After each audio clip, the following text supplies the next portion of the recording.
ఆరాధించదగిన నామమున, పాడి పొగడదగిన నామమున మా హృదయ పూర్వకమైన వందనములు, స్తుతి, స్తోత్రము చెల్లించుకొంచున్నాం. వాస్తవానికి అయోగ్యులం తండ్రి. ఏ మంచి విషయం కూడా మాలో లేదు. మీకు విరోధంగా మీరు చేయొద్దు అని చెప్పిన పనులే చేయుచున్నాము.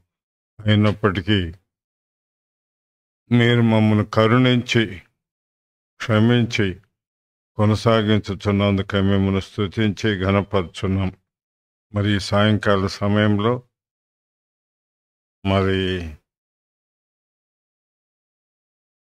దేవునికి మహిమకరంగా ఉండునట్లుగా మీ దాసుడు మా సహోదరుడు తిమోతి గారిని సకాలంలో నడిపించమని, ముందున్న కార్యక్రమంలో సహాయం దయచేయమని, బైబిల్ స్టడీ విషయంలో కూడా దయ చూపించి మేము నేర్చుకోవలసిన విషయాలు మాకు నేర్పించమని మమ్మల్ని మీకు సమర్పించుకుంటూ కృతజ్ఞత వందనములతో యేసయ్య దయగల నామమున ప్రార్థించి స్తుతించి అడిగి వేడుకొంచున్నాము తండ్రి. ఆమేన్.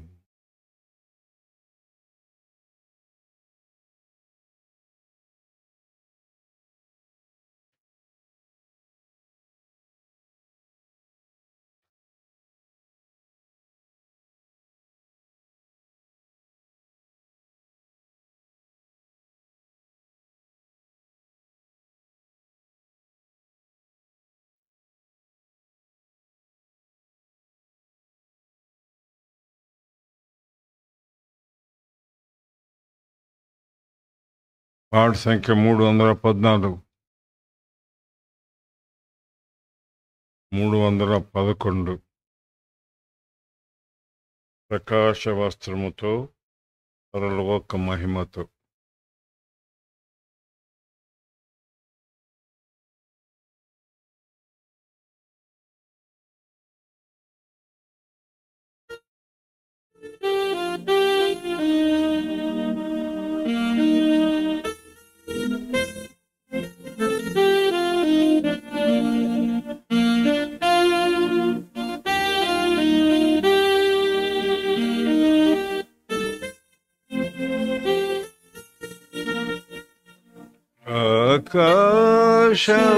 ఆకాశవస్త్రముతో పరలోక మహిమతో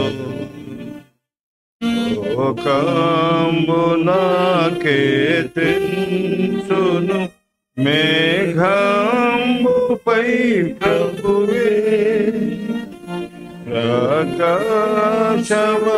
ఆకాశవస్త్రముతో పరలోక మహిమతో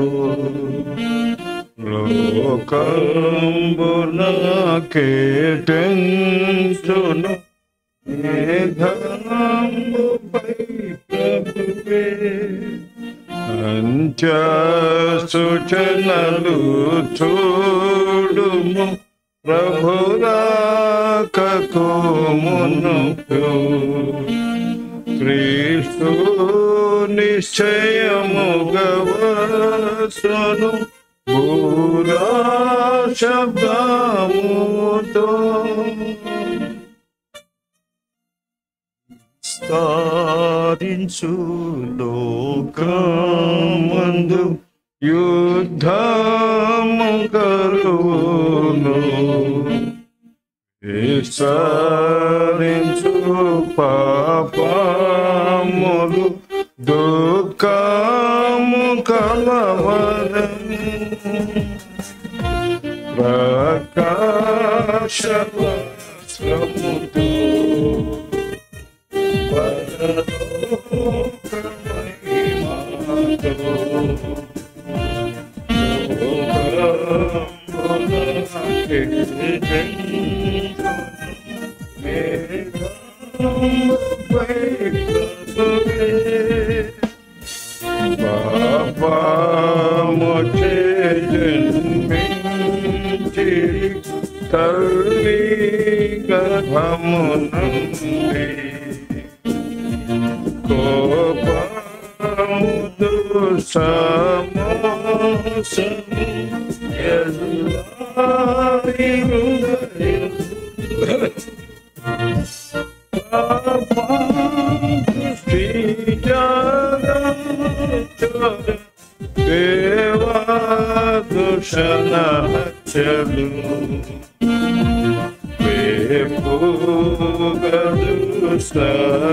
సగాగము హృదయలోగమును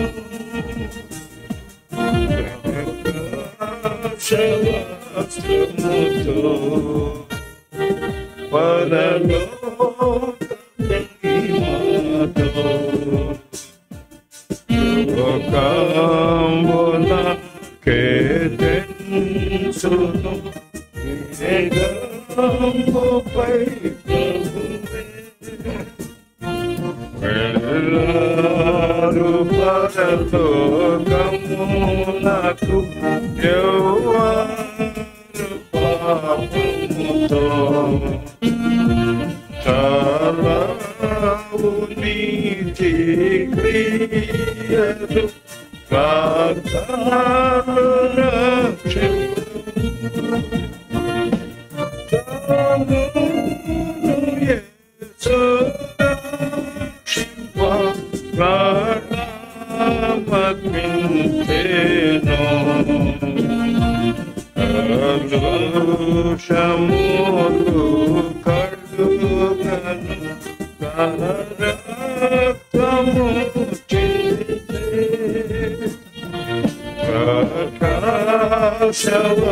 ప్రకాశవస్త్రముతో పరలోకమహిమతో లోకమున కేతించును మేఘముపై ప్రభువే క్షణములోనే గతించును జీవితమే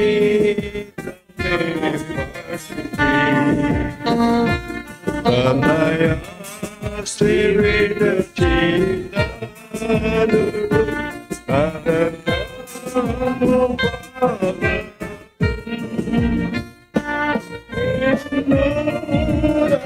రక్షింపాని ప్రభు సీతామంగా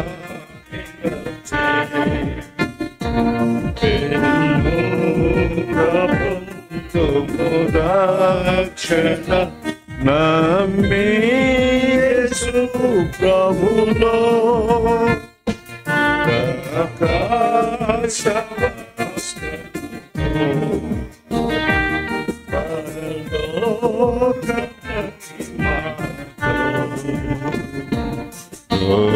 లోకంబున కీర్తించును మేఘముపై ప్రభువే.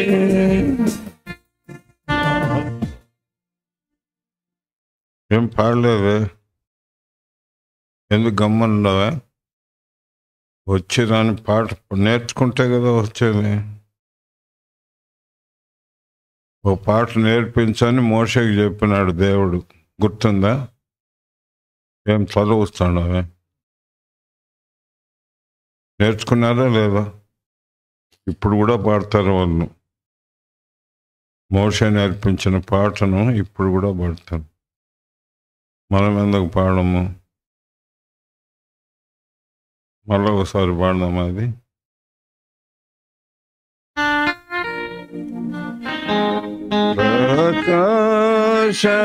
ప్రకాశవస్త్రముతో పరలోకమహిమతో లోకంబున కీర్తించును మేఘంబుపై ప్రభువే.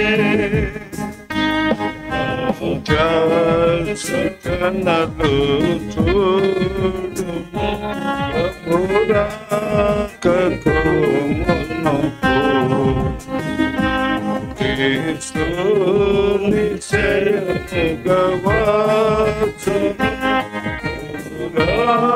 శబ్దముతో విస్తరించు లోకమందు యుద్ధము కలవరము విస్తరించు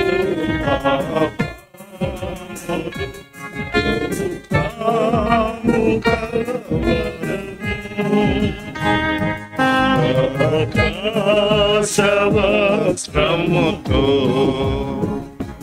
పరలోక మహిమతో లోకమునకే మేఘముపై ప్రభువే అపాము చేయని తల్లి గర్భమునందే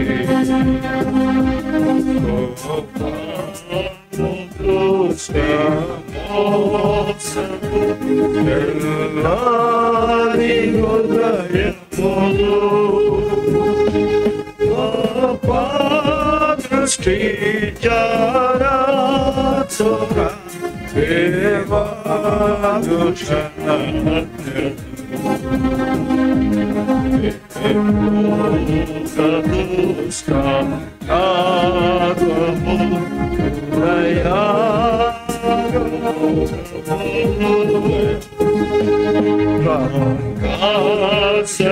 ఆకాశవస్త్రముతో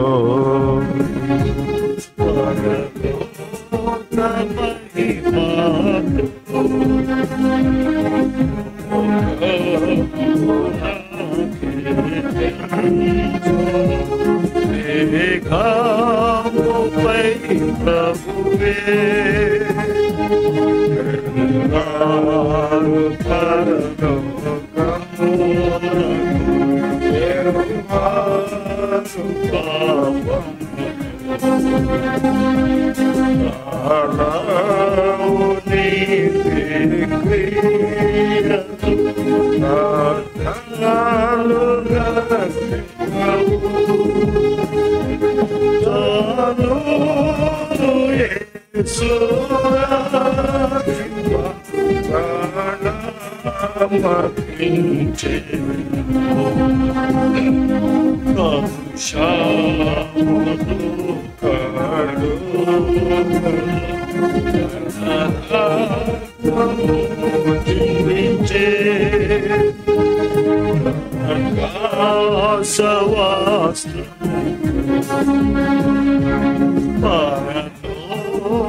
ప్రభువే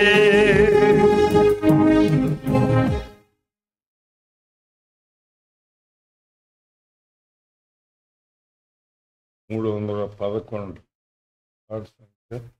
ఇది బైబిల్.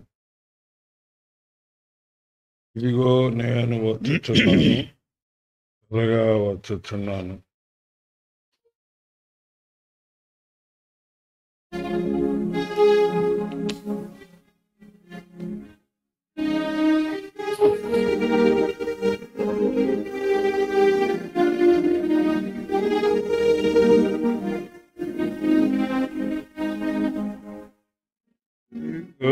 నేను వచ్చుచున్నాను త్వరగా వచ్చుచున్నాను ఇదిగో నేను వచ్చుచున్నాను త్వరగా వచ్చుచున్నాను ఎవని క్రియల ఫలితము వాని క్రియ వచ్చుచున్నాను నేను వచ్చుచున్నాను త్వరగా వచ్చుచున్నాను మేఘారుడనుగా నైనికముగా తిరిగి వచ్చుచున్నాను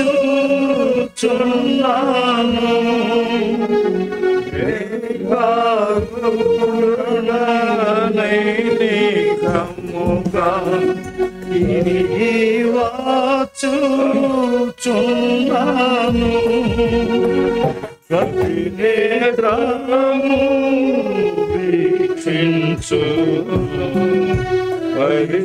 పరిశుద్ధులై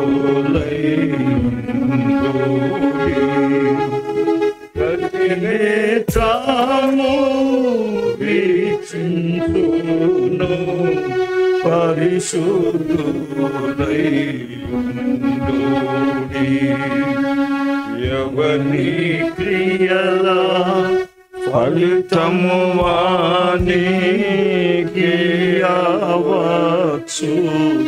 వచ్చుచున్నాను ఇదిగో నేను వచ్చుచున్నాను త్వరగా వచ్చుచున్నాను నేను త్వరగా వచ్చుచున్నాను ఎవరు నీకి తమును నేను త్వరగా వచ్చుచున్నాను ఎవరు నీకి తమును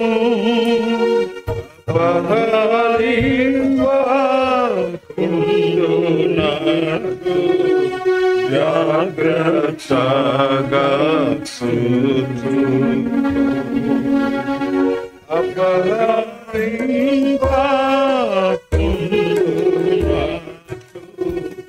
జాగ్రత్త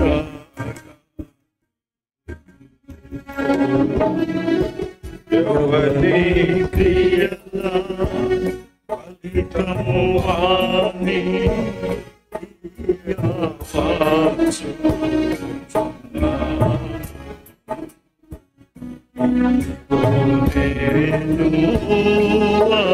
వచ్చుచున్నాను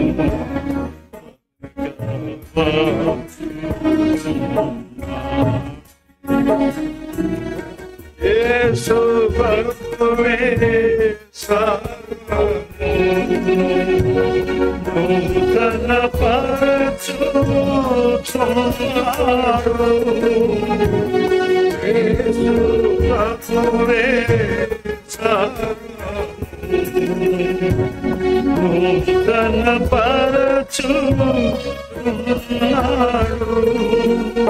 ప్రియుని రాగను ప్రేమించి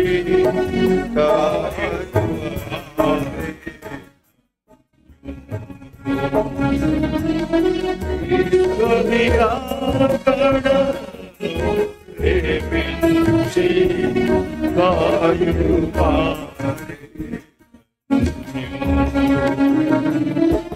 ఎవరి క్రియల ఫలితము వాని ఇదిగో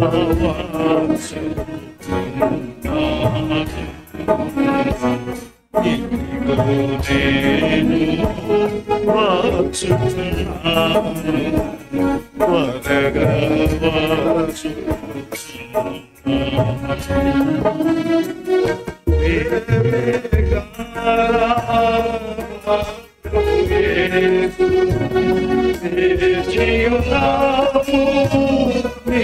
కొరకే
చివరి పాట 229. ట్రాఫిక్ ఎక్కువ ఉందా, అందుకనే వచ్చుంటాం. కొంచెం ముందుగా బయలుదేరితే మంచిది. మొన్నే ఆయన ఉండని ఎవరైతే మన దేవుని కంటే గొప్పడు ఆయన. మరి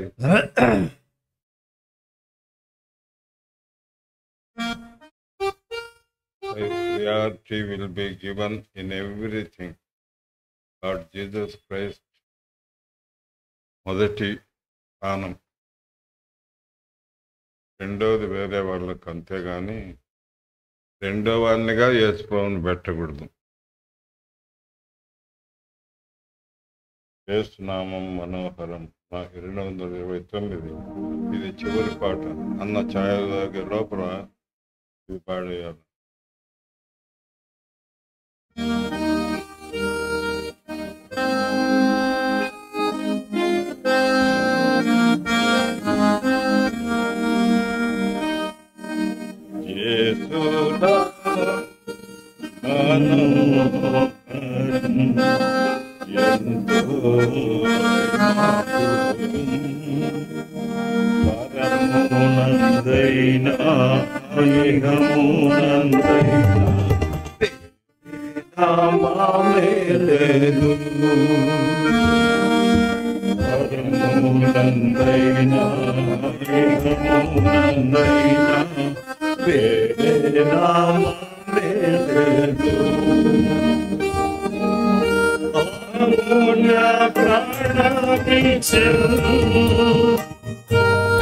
పాపులను రక్షించుటకై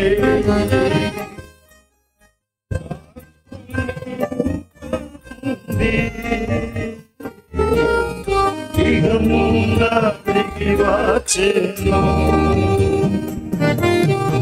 అమూల్య ప్రాణమిచ్చెను. పాపులను రక్షించుటకై వాసుని రూపముంది. ఇహమున దిగి వచ్చెను. కీర్తింతును నీ నామం, గణపరతును నీ నామం. కీర్తింతును నీ నామం, గణపరతును నీ నామం. మా ప్రభువా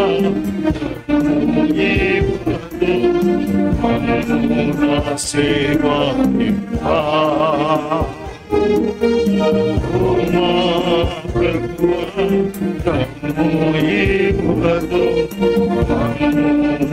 సేవా సురామం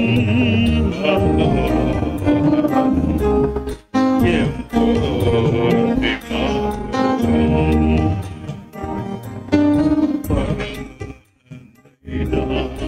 ఇదమునందైనా వేరేనా మామేలేను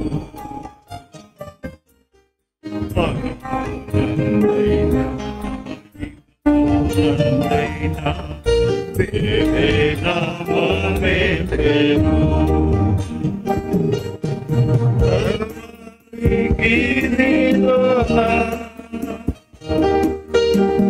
ఈనుపమే కులతో ప్రభువాని దేహమును సిలువపై నెక్కించిరి కల్వరి గిరిలోన ఈనుపమే కులతో ప్రభువాని దేహమును సిలువపై నెక్కించిరి కీర్తింతును నీ నామమును కనపరతును నీ నామమును కీర్తింతును నీ నామమును కనపరతును నీ నామమును ఓ మా ప్రభువా ఈపులతో మమ్ము నాశీర్వాది ఓ మా ప్రభువా ఈపులతో మమ్ము నాశీర్వాది యేసునామం మనోహరం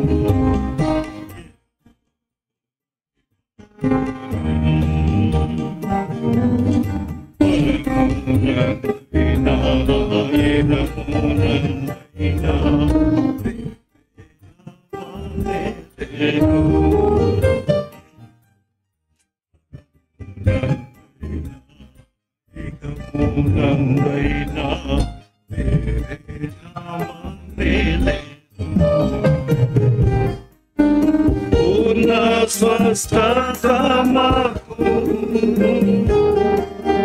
ప్రేమతో నొసగితివి శాంతి ఆనందముతో నీ నామమున దొరుకును పూర్ణ స్వస్థత మాకు ప్రేమతో నొసగితివి శాంతి ఆనందముతో నీ నామమున దొరుకును కీర్తింతును నీ నామం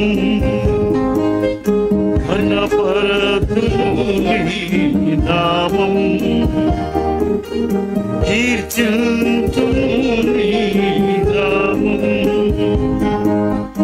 ఘనపరతును నీ నామం ఓ మా ప్రభువా ఈపులతో మమ్ము నాశీర్వాది ఓ మా ప్రభువా ఈపులతో మమ్ము నాశీర్వాది సునామం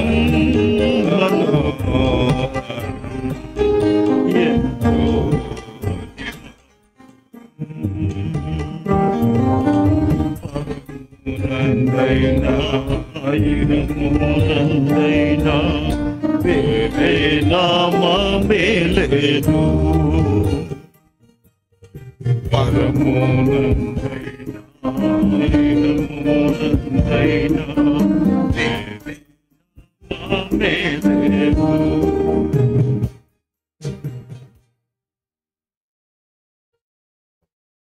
మేము పోతున్నాము ఈ దాకా మా ప్రార్థన చేసుకుంటాం.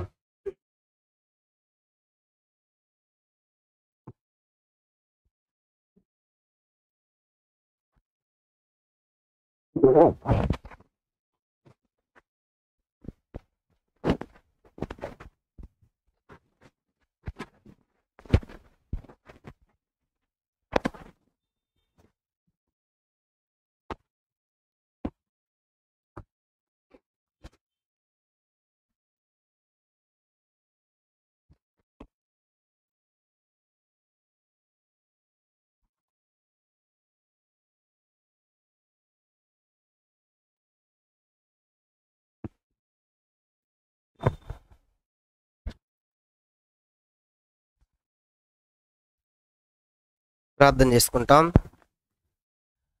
ప్రేమగల ప్రియమైన పరలోకపు తండ్రి, పరిశుద్ధుడు నమ్మకమైన మా దేవ, మహోన్నతుడ, జీవంగల తండ్రి, జీవాధిపతి, మీ స్తోత్రాలు చెల్లిస్తూ ఉన్నాం. నీ ప్రియమైన కుమారుడు మా ప్రభును, మా రక్షకుడైన యేసు ప్రభువారి శ్రేష్టమైన నామమున స్తోత్రాలు. మా జీవితాలను పొడిగించి మరి యొక్క నూతన దినంలో ప్రవేశపెట్టినందుకై స్తోత్రాలు.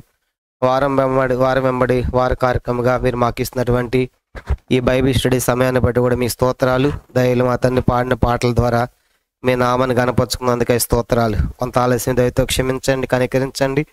దయలు మా తండ్రి మరి దినము మరి సిద్కి యొక్క జీవితం 3వ భాగముగా కొనసాగింపుగా ఈ దినంతో మరి యోధారాధుల చరిత్ర మేము కంప్లీట్ చేస్తున్నాం. సహాయం చేయండి, మీ సన్నిధి మాకు అనుగ్రహించండి ప్రభా. ఇవి యుగాంతం ముందన్న మాకు బుద్ధి కలగాలని దృష్టాంతంలో సంబంధించిన సంగతులు రాయించి పెట్టి తండ్రి మాకు బుద్ధి, బోధ, నిత్యజీవం కలగాలని తండ్రి మీరు మాతో మాట్లాడుతున్నందుకై స్తోత్రాలు.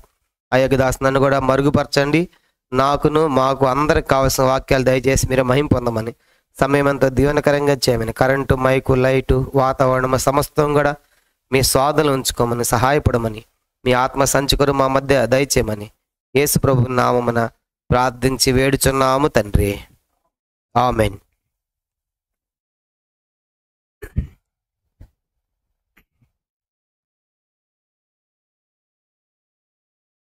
ఈ దినంతో మరి యోధారాధుల చరిత్రలు మరి 20వ రాజు వరకు కూడా కంప్లీట్ అయిపోతుంది కనుక ఈరోజు చివరి పార్ట్ కనుక మనం యోధారాజుల్లో 20వ రాజు దగ్గర ఉన్నాం. 20వ రాజు సిద్కియా రాజు. కనుక సిద్కియా గురించి ఇప్పటికే మనం దాదాపుగా మరి 2 భాగాలుగా మనం చూస్తూ వచ్చాం.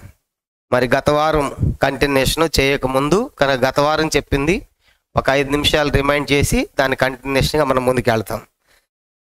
సిద్కియా అంటే అర్థము యెహోవా నీతి అని అర్థం అని చూసాము. ఇతడు 21వ సంవత్సరములో రాజయ్యి కనుక ఎట్లా రాజయ్యాడు? నెబుకద్నెజరు ద్వారా ప్రమాణపూర్వకముగా రాజయ్యి 11 సంవత్సరాలు పరిపాలించాడు. ప్రారంభములో విధేయుడిగానే ఉన్నాడు అని మనం చూసాం. అంటే దాదాపుగా మరి మూడు సంవత్సరాల వరకు బాగానే ఉన్నాడు. 4వ సంవత్సరంలో తానే చెరలో ఉన్నటువంటి ప్రజల దగ్గర కూడా వెళ్ళి వచ్చాడనే విషయం కూడా చెప్పాం గత వారం. తనే స్వయంగా వెళ్ళాడు. 3వ సంవత్సరం ఒక లెటర్ కూడా రాసి పంపించాడు ఇర్మియా ద్వారా. లెటర్ పంపించడమే కాక 4వ సంవత్సరంలో తానే స్వయంగా బబులోనుకు కూడా వెళ్ళి వచ్చాడు అని మనం చూసాం. అయితే ఇతడు 4 సంవత్సరాలు పూర్తి అయిపోయిన తర్వాత ఈ సిద్కియా ఏం చేస్తున్నాడంటే ఈ బబులోను రాజును ఓడించడానికి ప్రణాళికలు, ప్రయత్నాలు చేస్తూ ఉన్నాడు. అతడు ఒక్కడే కాదు, అతనితో పాటు దాదాపుగా ఇంకా 5 రాజ్యాలు, 5 మంది రాజులు మనం కలుపుకుని గత వారం కూడా చెప్పాను. కనుక మరి 5 మందిని కలుపుకుని ఏ దేశం మీదకి వెళ్ళాలని చూస్తున్నాడు ఈయన? చెప్పండి. నెబుకద్నెజరును ఓడించాలి.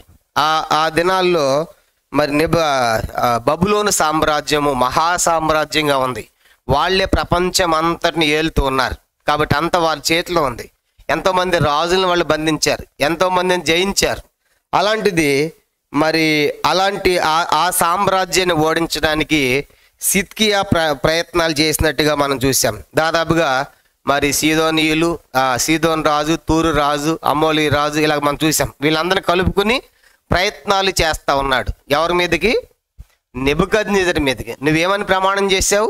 నీకు దాసుడు ఉంటా అని చెప్పావు కదా, లోబడతా అని చెప్పావు కదా, అతడే కదా నేను రాజుగా పెట్టిపోయింది, నువ్వు బానిసవు కదా. అయితే యుద్ధం చేయటానికి ప్రణాళికలు రచిస్తా ఉన్నప్పుడు అప్పుడు ఇర్మియా చెప్పాడు.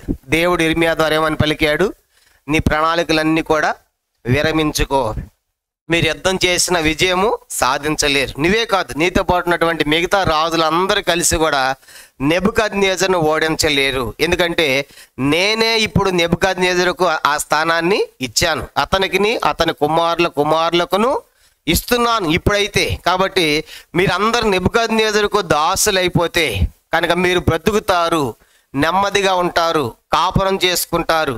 ఒకవేళ నెబుకద్నెజరు మీద కనుక మీరు తిరుగుబాటు చేయాలనుకుంటే జరిగే పర్యవసానం ఏంటంటే అతడు ఖడ్గముతో చంపుతాడు.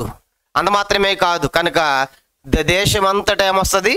క్షామము, కరువు వస్తుంది. అంత మాత్రమే కాదు, తెగులు కూడా వస్తుందనే విషయాలు ఎంతో స్పష్టంగా చెప్పాడు. అయితే అది వరకు ఒక భాగం అయితే, ఆ తర్వాత ఇతడు సిద్కియా రాజుగా ఉన్న టైంలో మరొక సంగతి జరిగింది. ఏం జరిగిందని చెప్పామంటే, గత వారము హెబ్రీలు యూదులు అందరూ ఏం చేస్తున్నారంటే వాళ్ళ సహోదరును బానిసలుగా చేసుకున్నారు. కాబట్టి ధర్మశాస్త్ర ప్రకారం నీ సహోదరుని బానిసగా చేసుకోకూడదు. కనుక ఇవన్నీ గత వారం చెప్పాను. ఎవరన్నా చూడకపోతే లైవ్ కూడా ఉంది కాబట్టి మళ్ళీ తర్వాత చూడండి. దాని కంటిన్యూషన్ చెప్తేనే మీకు ముందుకు అర్థమవుతుంది. కాబట్టి తొందరగా ఇదంతా ఇప్పుడు చెప్పేది కాదు, గత వారం చెప్పింది రిమైండ్ చేస్తున్నాను. కాబట్టి మీరు ఆ రిఫరెన్స్లు అన్నీ కూడా మీరు దాంట్లో తర్వాత చూడండి. కాబట్టి ఇప్పుడు మీరు సహోదరులు ఒకరిని ఏం చేయకూడదు? బానిసలుగా చేయకూడదు అని దేవుడు చెప్పిన దానికి ఏం చేశాడు? సిద్కియా ఒక ప్రకటన జారీ చేశాడు, ఒక జీవో. కనుక ఏమనంటే, దేశములు ఎవరు కూడా మీ సహోదరులు బానిసలుగా చేసుకోవద్దు అని చెప్పగానే దాంట్లో ప్రధానులు కూడా ఉన్నారంట. వాళ్ళందరూ ఏమన్నారంటే, ఫస్ట్ ఆ ప్రకటన రాగానే ఏం చేశారు? వాళ్ళు బానిసలందరినీ, దాసులందరినీ కనుక వెళ్ళిపోండి 6 సంవత్సరాలు అయిపోయింది, వెళ్ళిపోండి అని పంపించారు. మళ్ళా వెంటనే పిమ్మట మనసు మార్చుకొని, అమ్మ మీరంతా పోతే ఈ పని అంతా ఎవడు చేయాలని చెప్పేసి మళ్ళా బానిసలు ఏం చేశారు? తీసుకొచ్చి మళ్ళీ వాళ్ళని పనిలో పెట్టుకున్నారు. దేవుడు చెప్పాడు కనుక మళ్ళీ ఇర్మియాతో, కనుక సిద్కియా ఇలాంటి ఆజ్ఞను జారీ చేసావు, కానీ ఈ ప్రజలు విన్నట్టే విన్నారు, కానీ మళ్ళీ ఏం చేశారు? తీసుకొచ్చి బానిసలుగా పెట్టుకున్నారు. కాబట్టి నేను ఖడ్గముతో నెబుకద్నెజరుని పంపిస్తాను, కనుక క్షామం పుట్టిస్తాను, తెగులు వస్తుంది. అంత మాత్రమే కాదు, కరువు వస్తుంది అనేటువంటి విషయాలు కూడా చెప్పినట్టుగా మనం చూస్తాం. అలాగా మరి ఈ సిద్కియా ఒక బలహీనమైన రాజుగా, అంటే తనకి దేశంలో తన మాటకేమీ లేదు, విలువ లేదు. కనుక ఆజ్ఞ జారీ చేశాడు కానీ ఎవరు దాన్ని పాటించలేదంటే అర్థం ఏంటంటే సిద్కియాకు విలువ లేదు, ఒక బలహీనమైన రాజుగా మనకు కనబడుతున్నాడు అలాంటి సమయంలో.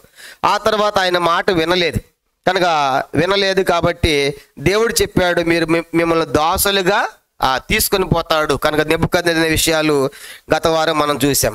ఆ తర్వాత మరి జరిగిన సంభవం ఏంటంటే, ఇర్మియా గ్రంథం 21వ అధ్యాయం మనం చూసాం. కానీ గత వారమే ఇప్పుడు యెరూషలేము అంటే యోధా చుట్టూ కూడా నెబుకద్నెజరు ముట్టడి వేశాడు. సైన్యాలు వచ్చి చుట్టూ దిగున్నాయి, కనుక చుట్టూ కూడా దిగాయి. కనుక సిద్కియా లోపల ఉన్నాడు, యోధా ప్రజలు లోపల ఉన్నారు. ఇప్పుడు యోధా దేశం చుట్టూ ఎవరు సైన్యాలు ఉన్నాయి?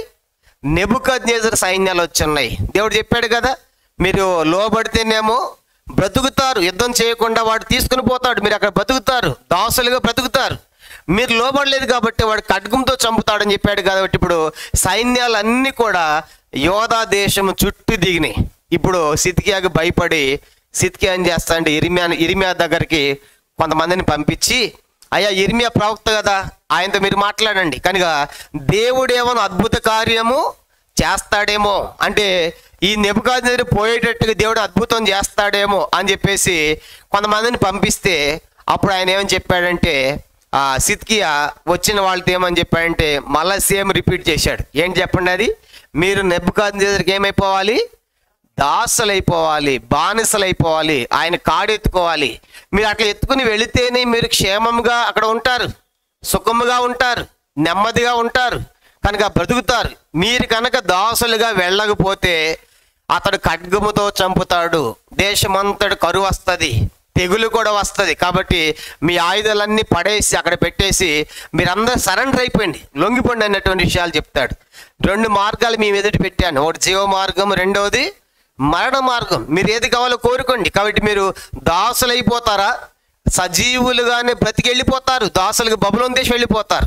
మీరు కనుక లొంగిపోకపోతే, దాసులు కాకపోతే అతను మిమ్మల్ని ఖడ్గముతో చంపుతాడు, కరువు వస్తుంది, పట్టణం అంతా దేశం అంతా తెగులు కూడా వస్తుంది అనే విషయాలు కూడా గత వారం ఆ మాట చెప్పినట్లుగా మనం చూసాం. కాబట్టి ఇప్పుడు ఎక్కడి దాకా వచ్చామంటే లోపల ఏం జరుగుతుంది, బయట ఏం జరిగింది అనేది ఈరోజు మనం కంప్లీట్ చేస్తాం. ఇప్పుడు లోపల పరిస్థితి యోధా దేశం లోపల ఎలా ఉంది, బయట ఏముందని చెప్పాం. ఇప్పుడు చెప్పండి, బయట అంతా ఏముంది? అంతా కూడా నెబుకద్నెజరు సైన్యాలు చుట్టుముట్టాయి. ఇప్పుడు గాజా ఎట్లయితే ఇశ్రాయేలు ప్రజలు మొత్తం చుట్టుముట్టారు, ఐడిఎఫ్ కనుక బలగాలు, అట్లాగా నెబుకద్నెజరు సైన్యాలు యోధా దేశాన్ని మొత్తం చుట్టుముట్టాయి కనుక లోపల పరిస్థితి ఎలా ఉందంటే చూడండి, దాని కంటిన్యూషన్. కనుక ఇప్పుడు సిద్కియా ఏం చేస్తున్నాడంటే, మరి ఇర్మియా గ్రంథము 32వ అధ్యాయం, ఇర్మియా గ్రంథం 32వ అధ్యాయం. ఇప్పుడు వరకు చెప్పిందంతా కూడా గత వారం చెప్పింది, దాని కంటిన్యూషన్. కాబట్టి సైన్యాలు చుట్టూ దిగున్నాయి. ఇప్పుడు లోపల ఏం జరుగుతుందనే సంగతి మనం చూస్తాం. ఇర్మియా గ్రంథము 32వ అధ్యాయం, ఇర్మియా గ్రంథము 32వ అధ్యాయము మొదటి నుంచి నేను చదువుతున్నాను, గమనించండి. మొదటి 5 వచనాలు, ఇర్మియా గ్రంథం 32వ అధ్యాయము మొదటి 5 వచనాలు. యోధా రాజైన సిద్కియా ఏలుబడి 10వ సంవత్సరమున, ఏ సంవత్సరం అంటే ఇది? అతడు ఎన్ని సంవత్సరాలు పరిపాలించాడు? ఎన్ని సంవత్సరాలు? 11. అంటే ఇంకో సంవత్సరం ఉంది. కనుక ఇప్పుడు 10వ సంవత్సరానికి ఏమైపోయింది? దేశం అంతటా ముట్టడి చుట్టారు సైన్యాలు. కాబట్టి ఇప్పుడు నెబుకద్నెజరు సైన్యాలు అంటే దాదాపుగా సంవత్సరం కంటే ఎక్కువ సైన్యాలు చుట్టూ ఉన్నాయి. లోపలికి ఏమి ఆహార పదార్థాలు రాలేదు. కనుక అది గుర్తుపెట్టుకోవాలి. ఇది 10వ సంవత్సరం జరిగింది ముట్టడి. కనుక ఎన్నో సంవత్సరం అంట? సిద్కియా యొక్క 10వ సంవత్సరంలో జరుగుతుంది ముట్టడి. 11 సంవత్సరాలు కదా, సంవత్సరం అంతా కూడా లోపల దిగ్బంధించబడి పరిపాలించాడు. అది గుర్తుపెట్టుకోవాలి. కాబట్టి ఇప్పుడు 10వ సంవత్సరం అనగా నెబుకద్నెజరు ఏలుబడి 18వ సంవత్సరం. అతను రాజు అయి 18 సంవత్సరాలు అయింది. అతని సంవత్సరం యెహోవా యొద్ద నుండి ఇర్మియాకు ప్రత్యక్షమైన వాక్కు. ఆ కాలమున బబులోను రాజు దండు యెరూషలేమునకు ముట్టడి వేయుచుండగా సిద్కియా ఇర్మియాతో చెప్పినది ఏమనగా, యెహోవా ఎలాగూ సెలవిచ్చుచున్నాడు, ఆలోచించుడి, ఈ పట్టణము బబులోను రాజు చేతికి నేను అప్పగించుచున్నాను, అతడు దానిని పట్టుకొనును. యోధారాజైన సిద్కియా కల్దీయుల చేతిలో నుండి తప్పించుకొనక బబులోను రాజు చేతికి నిశ్చయముగా అప్పగింపబడును. సిద్కియా అతనితో ముఖాముఖిగా మాట్లాడును, కన్నులార అతన్ని చూచును. అతడు సిద్కియాను బబులోనుకు కొనిపోవును. నేను అతన్ని దర్శించు వరకు అతడు అక్కడనే ఉండును. ఇదే యెహోవా వాక్కు. కాబట్టి ఇప్పుడు సైన్యాలన్నీ కూడా చుట్టుముట్టాయి. ఇప్పుడు లోపల దేవుని యొక్క వాక్కు ఇర్మియాకు ప్రత్యక్షమై ఏమని చెప్తుందంటే, సిద్కియా వాళ్ళంతా చోట ముట్టడి వేశారు. ఇప్పుడు వాళ్ళు ఏం చేస్తారంటే కల్దీల చేతిలోంచి ఎవరు కూడా తప్పించుకొని పారిపోలేరు. కనుక సిద్కియాను కూడా, అంటే సిద్కియా నిన్ను కూడా ఏం చేస్తాడు? బబులోను రాజు నిన్ను కూడా తీసుకుని పోతాడు, నిశ్చయంగా అతని చేతికి అప్పగించబడతావు. నువ్వు అతన్ని ముఖాముఖిగా కన్నులారా అతన్ని చూస్తావు. తర్వాత బబులోను తీసుకొని పోతాడు అని చెప్పగానే ఇప్పుడు సిద్కియా కోపం వచ్చేసిందండి. కాబట్టి ఇప్పుడు ఈ మాటలు చెప్తుంది ఇర్మియా మాటల, ఎవరి మాటలు? చెప్పమన్న మాటలు యెహోవా యొద్ద నుండి వచ్చాయి. ఇర్మియా చెప్పు, నువ్వు ఇప్పుడు సిద్కియాకు చెప్పు. చుట్టూ బయట సైన్యాలు ఉన్నాయి, సైన్యాలు మొత్తం కూడా ముట్టడి తెప్పి కట్టారు, బబులోను సైన్యాలు, కల్దీల సైన్యాలు. కాబట్టి ఇప్పుడు సిద్కియాకు చెప్పు, వాళ్ళు నువ్వు లోబడలేదు కాబట్టి ఎవడు తప్పించుకోడు, సిద్కియాను కూడా పట్టుకొని పోతారు. సిద్కియా ముఖాముఖిగా ఎవరు చూస్తాడు? బబులోను నెబుకద్నెజరును చూస్తాడు అని ఈ విషయాలన్నీ కూడా డైరెక్ట్గా చెప్పాలంటే ఎట్లా అని చెప్పండి. ఒక అధికారి దగ్గరికి వెళ్ళి నువ్వు చస్తావు కనుక నిన్ను పట్టుకొని పోతారు అని చెప్పాలంటే ఎంత ధైర్యం ఉండాలి. కాబట్టి ఆయన ఇర్మియా ప్రవక్త, అందుకు ఎన్నోసార్లు చెప్పా, ప్రవక్తగా ఉండేది చాలా కష్టం, కనుక యాజకుడిగా ఉండేది చాలా ఈజీ. కాబట్టి దేవుని మందిరంలో యాజకత్వం చేయటం అంటే ధూపం వేయటము, దీపధూప నైవేద్యాలు చేయటము, వచ్చిన వాళ్ళకి ప్రార్థన చేయటము చాలా ఈజీ. కానీ ప్రవక్తగా చెప్పాలంటే దేవుడు చెప్పిన మాటలు వెళ్ళి చెప్పాలి. వాడు చస్తాడంటే అదే చెప్పాలి. కానీ ఊరుకుంటారా మనుషులు? అలా చెప్తే ఊరుకుంటారా? డైరెక్ట్గా ఊరుకోరు. కాబట్టి ఇప్పుడు ఇర్మియా పోయి డైరెక్ట్ చెప్తున్నాడు సిద్కియాకి. కనుక ఇర్మియా ప్రవక్త, సిద్కియా రాజు. కాబట్టి నిన్ను ఖచ్చితంగా వాడు తీసుకొని పోతాడు, కన్నులారా నువ్వు చూస్తావు, బబులోనికి నిన్ను కొనిపోతాడు అని చెప్పగానే ఇప్పుడు ఇర్మియాను సిద్కియా ఏం చేస్తున్నాడు చూడండి, 5వ వచనం. ఈ మాటలు చెప్పినందుకు 5వ వచనం. మీరు కల్దీయులతో యుద్ధము చేసినను మీరు జయమునందరు అను మాటలు నీవేళ ప్రకటించున్నావని ఇర్మియాతో చెప్పి అతని చెరలో వేయించి ఉండెను. కాగా ప్రవక్త అయిన ఇర్మియా యోధా రాజు మందిరములోనున్న చెరసాల ప్రాకారములో ఉంచబడి ఉండెను. కాబట్టి ఇప్పుడు ఇర్మియాను ఏం చేశాడంటే సిద్కియా చెరలో పెట్టాడు, చెరసాల వేసాడు. కనుక చెరసాల వేసిన కారణం ఇర్మియా చేసిన తప్పేంటి? చెప్పండి, ఇర్మియా చేసిన తప్పేంటి? నువ్వు బబులోను దేశానికి దాసుడిగా పోతావు కాబట్టి నువ్వు మా సిద్కియాను నెబుకద్నెజరును కన్నులారా చూస్తావు, నువ్వు తప్పించుకోవు. నువ్వు యుద్ధము చేసిన విజయము సాధించలేవు. అంటే ఇప్పుడు సిద్కియా ఈ దేశంలో ఉంటా, ఈ ఉప్పు తింటా, నాకు వ్యతిరేకంగా ప్రవచిస్తావా? నువ్వు దేశద్రోహి అన్నట్టుగా ఇర్మియాను తీసుకుని ఎక్కడ పెట్టాడంట? చెరసాలలో జైలు వేశాడండి. కాబట్టి అంటే ఒక మాట చెప్పాలంటే చెరసాలలో వేయించడం అంటే ఒక విధంగా ఇర్మియాను హింసించటమే. చెప్పండి, ఇర్మియాను హింసించడమే కదా, కష్టపెట్టడమే కదా. ఒక ప్రవక్తను, ఒక సేవకుణ్ణి అలా కష్టపెట్టవచ్చా? కనుక నీకు వ్యతిరేకంగా చెప్పాడని, నీకు అనుకూలంగా లేదని చెప్పేసి అతని చెరసాల వేయించటము ఎంతవరకు ఇది కరెక్ట్? ఈ దినాల్లో కూడా డైరెక్ట్గా కనుక బోధలు చేసామనుకోండి చాలామందికి ఇష్టం ఉండదు. కనుక అందరూ కూడా నేను ఆస్వాదించును గాక అంటే అంత సంతోషము, కానీ ఆయన్ని ఆస్వాదలిస్తాడు అన్న. కనుక ఇప్పుడు వచ్చి సరి చేసుకో అంటాడు. ఎప్పుడు కౌంటర్ లాగానే ఉంటాయి. అంటే ఇలాంటి బోధలకు చాలామందికి ఇష్టం ఉండవు. కఠినమైనటువంటి మాటలు చెప్తే ఇష్టం ఉండదు. కనుక తీయటి మాటలు ఒక చిన్న పెట్టకడ చెప్పి ఒక వాక్యం చదివించామనుకోండి, అబ్బా ఎంత మంచి వాక్యం అన్న టీవీలో స్వీట్ అండ్ షార్ట్ అయిపోయింది. కనుక అలాంటి బోధలు ప్రజలు కూడా అట్లా అలవాటు పడ్డారంట. తిమోతి పత్రిక, నా మాట చూడండి, తిమోతికి రాసిన పత్రిక 2వ తిమోతి పత్రిక 4వ అధ్యాయం. కనుక 2వ తిమోతి పత్రిక 4వ అధ్యాయము 3-4 వచనాలు. ప్రజలకు ఎలాంటి బోధలు కావాలంటే ఉన్నది ఉన్నట్టుగా చెప్తే ఇష్టం ఉండదు. ఇష్టపడేటువంటి పరిస్థితుల్లో ఈనాటి సమాజం అయితే లేదు. కనుక ఆరంభ దినాల్లో చెవు పిండినా కొట్టినా భరించినారు. కానీ ఈ రోజుల్లో మాత్రము వాళ్ళకి కాస్త గట్టిగా బోధ చెప్పామనుకోండి మందిరం మానేస్తారు. ఎందుకంటే ఎలాంటి బోధలు కావాలంటే 2వ తిమోతి పత్రిక 4వ అధ్యాయం 3-4 వచనాలు. 2వ తిమోతి పత్రిక 4వ అధ్యాయము 3-4. ఎందుకనగా జనులు హితబోధ అంటే ఆర్ఎస్ కింద ఆరోగ్యకరమైన బోధను సహింపక దురద చెవులు గలవారై తమ స్వకీయ దురాశలకు అనుకూలమైన బోధకులను తమ కొరకు పోగు చేసుకొని సత్యమునకు చెవినియక కల్పనా కథల వైపునకు తిరుగు కాలము వచ్చును. చూసారా? కాబట్టి జనుల కంటే హితబోధ, ఆరోగ్యకరమైన బోధ, ఉన్నది ఉన్నట్టుగా చెప్తే దానికి ఇష్టం లేదంట. ఏం కావాలంట? దురద చెవులు కలిగి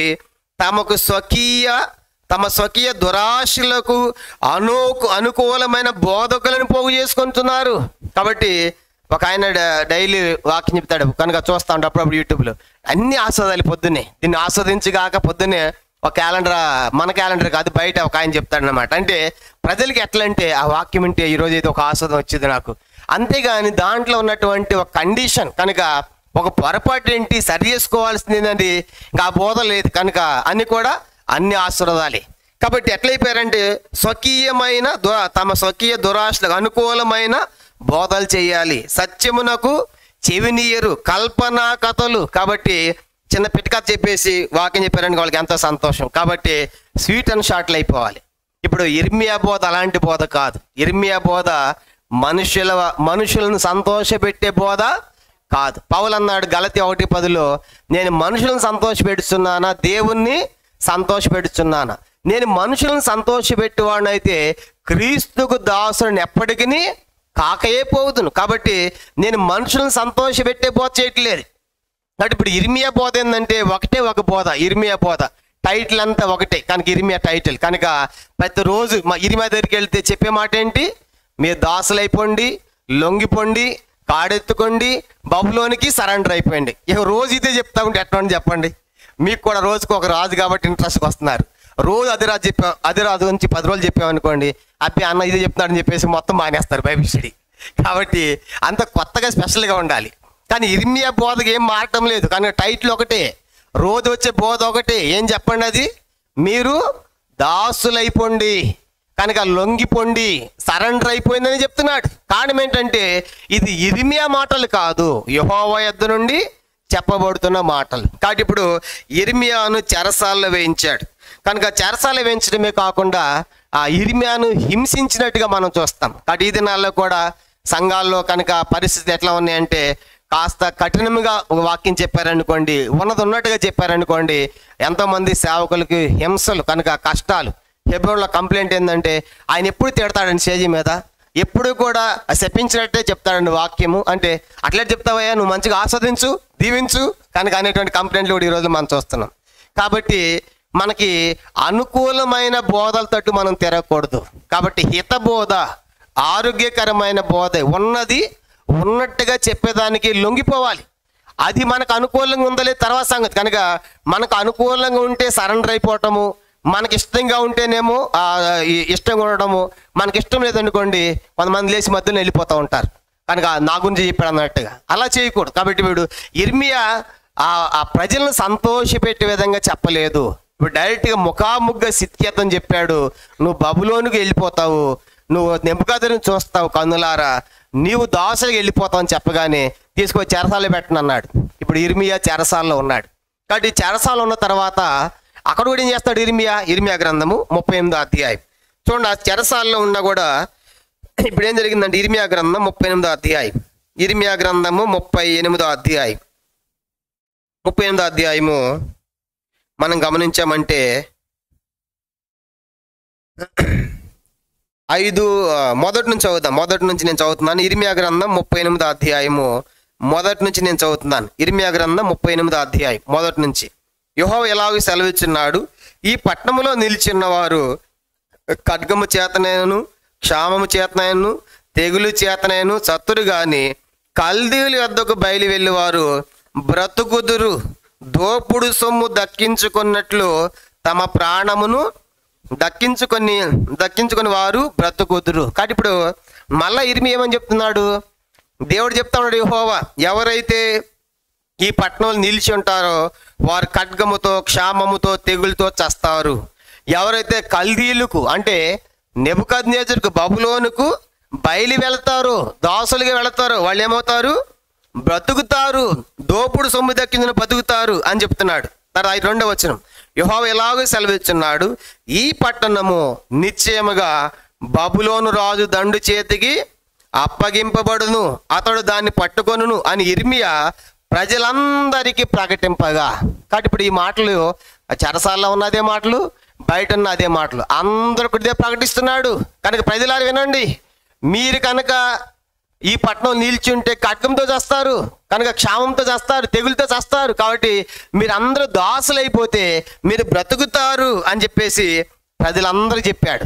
అంటే ఇప్పుడు ప్రజలందరికీ ఎలా ఉండదు చెప్పండి ఈ మాటలను చెప్పగానే? ఇక మీరు చచ్చిపోతారంటే ఎటువంటి ప్రజలకి? కనుక రేపు తెచ్చామన్నాడు, ఈరోజు టప్పని వస్తాడు, అమ్మా ఇంకేముంది అయిపోయిందా, మనం గెలవమంట, మనం ఓడిపోతామంట, మన సంగతి అయిపోయిందంట. ప్రజలందరూ ఏమైపోతారు? డీలగా అయిపోతారు, డల్ అయిపోతారు, కనుక ధైర్యం చెడిపోతారు. కానీ ఇప్పుడు ఇర్మియా ప్రజలకి ఇందాక సిద్కియాకు చెప్పాడు, ఇప్పుడేమో ప్రజలందరూ కూడా చెబుతూ ఉన్నాడు. ఈ మాటలు చెప్తే అక్కడ 100 మంది ప్రధానులు ఉన్నారంట. 3వ వచనం చూడండి. 3 మత్తాను కుమారుడైన షపట్యాయను, పషూరు కుమారుడైన గెదల్యాయు, షమల్యా కుమారుడైన యోకలు, మల్కియా కుమారుడైన పషూరును వినిరి గనుక ఆ ప్రధానులు రాజుతో మనము చేసినదేమనగా. కానీ ఇప్పుడు ఈ మాటలందరూ ఇర్మియా ఈ మాటలందరూ ప్రజలు చెప్తే ఏ మాటలు? మీరు కనుక ఇక్కడ పట్టణంలో నిలిచి ఉంటే ఖడ్గముతో చస్తారు, క్షామంతో చస్తారు, తెగులతో చనిపోతారు. ఎవరైతే బబులోనికి వెళ్తారో, కల్దీల పట్టణానికి వెళ్ళిపోతారో వాళ్ళు బ్రతుకుతారని ప్రజలందరూ ప్రకటించగానే ఈ మాటలంతా ఎవరున్నారంట? ప్రధానులు, 4 ప్రధానులు అక్కడ ఆ ప్రధానులు విన్నారంట. విని ఈ ప్రధానులు ఈ మాటలు చెప్తున్నందుకు గాను ఈ మాటలన్నీ చెప్తా ఉన్నాడు ప్రజల మధ్య అని చెప్పేసి ఈ సంగతి మళ్ళీ ఎవరి దగ్గర తీసుకెళ్తున్నారు? ఇప్పుడు రాజు సిద్కియా దగ్గర తీసుకెళ్తున్నారు. చూడండి, ఆ ప్రధానులు రాజుతో మనవి చేసినది ఏమనగా, ఈ మనుష్యుడు అంటే ఇర్మియా ఈ ప్రజలకు నష్టము కోరువాడే గాని క్షేమము కోరువాడు కాడు. ఇతడు ఇట్టి సమాచారం వారికి ప్రకటన చేయటం వలన ఈ పట్టణంలో నిలిచిన యోధుల చేతులను, ప్రజలందరి చేతులను బలహీనము చేయుచున్నాడు. చిత్తగించి వానికి మరణశిక్ష విధింపుము. కానీ ఇప్పుడు రాజు దగ్గర ఉన్న ప్రధానులకు తెలిసిపోయింది కనుక ఆ ఇర్మియా ప్రజలందరికీ ఏం చెప్తున్నాడు తెలుసా? మీరంతా కటము చేస్తారు, క్షామంతో చనిపోతారు, తెగులు చనిపోతారు, దాసులుగా పట్టబడి వెళ్ళిపోతారు, మీరు దాసు అయిపోతే మందిని ప్రకటన చేస్తున్నాడయ్యా. ఈ మాటలన్నీ వింటే ప్రజలందరి చేతులు ఏమైపోతున్నాయి? బలహీనమైపోతున్నారు, భయపడుతున్నారు అని చెప్పగానే ఈ సంగతి ప్రధానులపై రాజు చెప్పాడు. కాబట్టి రాజా, ఇర్మియాని ఎలా వదిలిపెడితే మంచిది కాదు. కనుక ఇర్మియా ఎలాంటి వాడంటే ఈ ప్రజలకు నష్టాన్ని కలుగజేసేవాడు, కీడును కోరేవాడు, క్షేమాన్ని కోరటల్లా. మన దేశాన్ని గురించి మంచి వాక్కులు చెప్పడం లేదు, మేలు చెప్పడం లేదు, నష్టాన్ని కోరుతున్నాడు, కీడే చేస్తున్నాడు. కాబట్టి ఏం ఇర్మియాకు చెరసాలలోకి అదేం చేయాలంటే చెరసాలను తీసి మరణశిక్ష విధించు అని చెప్తున్నాడు. అప్పుడు ఏం జరుగుతుంది? 5వ వచనం, అందుకు రాజైన సిద్కియా, అతడు మీ వశమున ఉన్నాడు, రాజు మీకు అడ్డము రాజాడనగా వారు ఇర్మియాను పట్టుకొని కారాగృహములోనున్న రాజకుమారుడు మల్కియా గోతులోనికి దింపిరి. అందులోనికి ఇర్మియాను తాళ్లతో దింపినప్పుడు ఆ గోతిలో నీళ్లు లేవు, బురద మాత్రమే ఉండెను. ఆ బురదలో ఇర్మియా దిగబడెను. ఇప్పుడు చెరసాలను తీసుకుని పోయి ఎక్కడ వేశారు చెప్పండి? ఇర్మియాను చెరసాలలోంచి జైల్లోని తీసుకుని పోయి ఎక్కడ పెట్టారు? ఇప్పుడు బావిలో వేశారు. నీళ్ళు లేని బావి, బురద ఉందంట. కాబట్టి ఆ ప్రధానులు చెప్పారు, రాజా ఇతడు నష్టమే కోరుతున్నాడు, కీడే మాట్లాడుతున్నాడు, కాబట్టి నువ్వు మరణశిక్ష విధించాల్సిందంటే నేను అడ్డం రానయ్యా, మీరేం చేయాలనుకుంటారో అది చేయండి పోండి అన్నాడు. రాజు మీకు అడ్డం రాడు. పిలాతు కూడా అదే చెప్పాడు కదా. పిలాతు కూడా యేసు నిలబడినప్పుడు 3 సార్లు అన్నాడు, ఇతను నాకు ఏ దోషమును కనపడలేదు 3 సార్లు చెప్పాడు. తర్వాత మళ్ళీ ఏమన్నాడు? మరి దోషం లేనప్పుడు ఏం చేయాలి చెప్పండి? రాజు ఇప్పుడు ఇక్కడ జడ్జిమెంట్ ఇచ్చేది ఎవరంటే రాజే. ఇక్కడ సిద్కియా రాజే, అక్కడ పిలాతు కూడా గవర్నర్. కాబట్టి అతడు జడ్జిమెంట్ ఇస్తున్నాడు. జడ్జిమెంట్ ఇస్తున్నప్పుడు ఇతనిలో ఏ దోషము లేదు అని తీర్పు చెప్పినప్పుడు ఏం చేయాలి? అతన్ని విడిచిపెట్టాలి, అంతే కదా. దోషం లేనప్పుడు, దోషం ఉంటే శిక్షించాలి. కనుక పిలాతు 3 సార్లు చెప్పాడు, ఇతనిలో నాకు ఏ దోషము కనబట్టలే అన్నప్పుడు వాళ్ళంతా కేకలేశారంట. వారి కేకలే గెలిచిన రాయబడింది. ప్రజలకు భయపడిపోయి పిలాతు అంటాడు, మీ ఇష్టం ఏం చేస్తారు తీసుకోండి, నా చేతులు నేను కడుక్కుంటున్నానని చెప్పేసి పిలాతు యేసును అప్పగించిన రీతిగా ఇప్పుడు సిద్కియా కూడా ఏం చేస్తున్నాడు చెప్పండి? అక్కడ రాజు మీకు అడ్డం రాడు, ప్రధానులారా మీరేం చేయాలనుకుంటారో అది చేయండి. అప్పుడు ఇర్మియాను చెరసాలను తీసుకొని పోయి ఆ బురద లేని ఆ గోతులో బావిలో వేశారు, దిగబడ్డాడు. కానీ ఇప్పుడు ఇర్మియా బావిలో ఉంటే అసలే పట్టణం చుట్టూ సైన్యాలు చుట్టుముట్టాయి, ఆహారం లేదు, పట్టణంలో కష్టంగా ఉంది, చాలా క్రిటికల్గా ఉంది, ఆహారం లేదు. ఇక బావిలో ఇర్మియాకు ఆహారం ఎవరు పెడతారు? కానీ ఇప్పుడు ఇర్మియాని దేవుడు ఎట్లా కాపాడుకోవాలి? దేవుడు ఇర్మియాని ఎట్లా బయటికి తీసుకురావాలంటే దేవుడి ప్రణాళిక ఎంత గొప్పదంటే దేవుడు ఎవరినైనా వాడుకుంటాడని చెప్పడానికి ఈ సందర్భం జ్ఞాపకం చేస్తాను. దేవుడు ఎవరినైనా వాడుకుంటాడు. కొన్నిసార్లు నేను తప్ప ఇది ఎవరు చేయలేరు అనుకుంటాం. దేవుడు నేను కాదు ఇంకోళ్ళు లేపుతాడు, నువ్వు కాదు ఇంకోళ్ళు. కనుక దేవుడు ఏ సమయానికి ఏ వ్యక్తినైనా వాడుకుంటాడు. అన్ని ఆయన చేతిలో ఉన్నాయి, ఆయనకి ఇష్టం. కానీ ఇప్పుడు ఇర్మియా గోతులు దిగబడితే ఎవరిని వాడుకుంటాడంటే రాజు దగ్గర ఒక షండు ఉంటాడు. షండు అంటే నపంసకుడు. ఇంకా చెప్పాలంటే హిజ్రా అంటారు కదా, హిజ్రాలు. అలాంటి రాజులు ఏం చేసేవాళ్ళంటే ఈ రాజులను ఒక రాజు మరొక దేశం మీదకి వెళ్ళి జయించిన తర్వాత ఆ రాజులను పట్టుకొచ్చి నపంసకులుగా చేసేవాళ్ళు. ఎందుకంటే ఈ రాజు దగ్గర బార్లు ఉంటారు కాబట్టి బార్ల తట్టు చూడకుండా వాళ్ళకి నపంసకత్వాన్ని కలుగు చేసేవాళ్ళు. కానీ అలాంటి ఒక నపంసకుడు రాజు దగ్గర సిద్కియా దగ్గర ఇతను పోయి చెప్తాడు, ఈ నపంసకుడు సిద్కియాకి, రాజా ఈ ప్రజలందరూ ఇర్మియా విషయంలో చేసింది అన్యాయం అయ్యా, అన్యాయంగా చెప్పారు నీకు వాళ్ళు. కాబట్టి ఇర్మియా గోతులేశారు ఇర్మియాను. ఇప్పుడు ఆ పట్టణంలో ఆహారం లేదు, ఇర్మియాకు ఆహారం ఎవరు పెడతారు? ఒకవేళ చచ్చిపోతే ఏంటి అని చెప్పేసి ఈ విషయాలు పోయి ఎవరు చెప్తున్నారు చెప్పండి రాజుకి? సిద్కియాకు ఒక షండు, కనుక ఒక హిజ్రా, ఒక నపంసకుడు. కాబట్టి ఇతరు పోయి చెప్పగానే అప్పుడు సిద్కియా అంటాడు, అట్లయితే నువ్వు 30 మంది మనుషులను తీసుకుని పోయి ఎవరు తెలియకుండా నువ్వు అర్జెంటుగా ఏం చేయి, ఇర్మియాను గోతుల నుంచి పైకి తీసేయి, ఇర్మియాను కాపాడు అని చెప్పేసి చెప్తాడు. 30 మంది ఎందుకు పంపిస్తున్నాడు? 30 మంది 30 మంది ఎందుకు చెప్పండి? 30 మంది మధ్యలో ఎవడ నిన్ను అడ్డుకుంటాడేమో, కాబట్టి నీ పక్షానికి 100 మంది ఉండాలి. కాబట్టి 30 మందిని తీసుకుని పోయి నువ్వు ఇమీడియట్లుగా గోతిలో ఉన్న ఇర్మియా నువ్వు కాపాడాలి. చూడండి ఆ మాట చదువుదాము. 5వ వచనం, ఇర్మియా గ్రంథము 38వ అధ్యాయము 5వ వచనం. ఇర్మియా గ్రంథము 38వ అధ్యాయము 5వ వచనం చదువుతాము. అందుకు రాజుని సిద్కియా, అతడు మీ వశంలో ఉన్నాడు, రాజు మీకు అడ్డము దిగబడిన 7వ వచనం అయిపోయింది. 8వ వచనం 8 అండి. రాజు బెన్యామీను ద్వారమున కూర్చుని ఉండగా రాజు ఇంటిలోని కూషీడగు ఎబెద్మెలెకు షండు, ఆయన ఇజ్రా నపంసకుడు, వారు ఇర్మియాను గోతిలో వేసరని సంగతి విని రాజు నగర్లో నుండి బయలు వెళ్ళి రాజుతో ఇలాగున మనవి చేసెను. ఏంటి? నపంసకులను వాడుకుంటాడు దేవుడు, హిజ్రాలు కూడా వాడుకుంటాడు. ఈ మధ్య యూట్యూబ్లో కూడా వస్తుంది, తెలుగు రాష్ట్రాల్లో ఎవరో ఒక సహోదరి హిజ్రా, కనుక ఆమె సేవ చేస్తుంది సేవకురాల్లాగా, కనుక ఆమె పాటలు పాడుతుంది, వాక్యం చెప్తా ఉంది, కనుక ఒక హిజ్రా. కనుక ఎంత అద్భుతం చూడండి. కనుక దేవుడు ఎవరినైనా వాడుకుంటాడు. కనుక ఇప్పుడు ఇక్కడ కూడా ఒక హిజ్రా కనుక వెళ్ళాడు, ఒక నపంసకుడు వెళ్ళి రాజుతో చెప్తున్నాడు. ఏమని చెప్తున్నాడు చూడండి. 9వ వచనం, రాజు చెప్తున్నాడు వెళ్ళి, రాజా నా ఏలినవాడా, ఆ గోతిలో వేయబడిన ఇర్మియాను ప్రవక్త ఎడల ఈ మనుషులు చేసినది యావత్తును అన్యాయము. అతడున్న చోటు అతడు ఆకలి చేత చచ్చును, పట్టణములోనైనా ఇంకను రొట్టెలేమియు లేవు. కాబట్టి ఇప్పుడు ఈ హిజ్రా, ఈ నపంసకుడు షండు పోయి సిద్కియాకి ఏమని చెప్పాడని చెప్పండి. అతడు ఏమని చెప్తున్నాడు? అయ్యా రొట్టెలు లేవు. అందుకు రాజు, నీవు ఎక్కడ నుండి 30 మంది మనుషులను వెంట పెట్టుకొని పోయి ప్రవక్త అయిన ఇర్మియా చావక మునుపు ఆ గోతుల నుండి అతను తీయించమని కూషీడగు ఎబెద్మెలెకు సెలవీయగా. కాబట్టి ఈ నపంసకుడు ఎవరంట? ఏ జాతి వాడంట? కూషీడు. కనుక కూషీలు అంటే ఆఫ్రికా కాంటినెంట్, కనుక నల్ల జాతులు అంటారు కదా, కనుక వాళ్ళే. కనుక వాళ్ళ జుట్టు కూడా నల్లగా రింగులుగా ఉంటుంది, అప్పుడు మనం కనబడుతూ ఉంటారు. వాళ్ళంతా కూషీలు. కనుక ఇథియోపియా, కనుక ఆ ప్రాంతానికి చెందిన వాడు. దేవుని వాక్యంలో నల్లవారిని వాడుకుంటాడు, తెల్లవారిని కూడా వాడుకుంటాడు. కనుక అందుకు ఒక పాట పాడతాం, ఆ నల్లని తెల్లని ఆ వారని లేదు, ధనికులు దరిద్రని లేదు. కనుక అందరూ కూడా దేవుని ఇంట్లో సమానమే. కాబట్టి ఇప్పుడు దేవుడు ఒక హిజ్రాను, ఒక కూషీడ్ను, ఒక నల్ల జాతిని లేపి సిద్కియా దగ్గరికి వెళ్ళి చెప్పాడు, అయ్యా నువ్వు అనవసరంగా ఇర్మియాను హింసిస్తున్నావు, ఇర్మియాను బాధ పెట్టి చెరసాల వేశావు.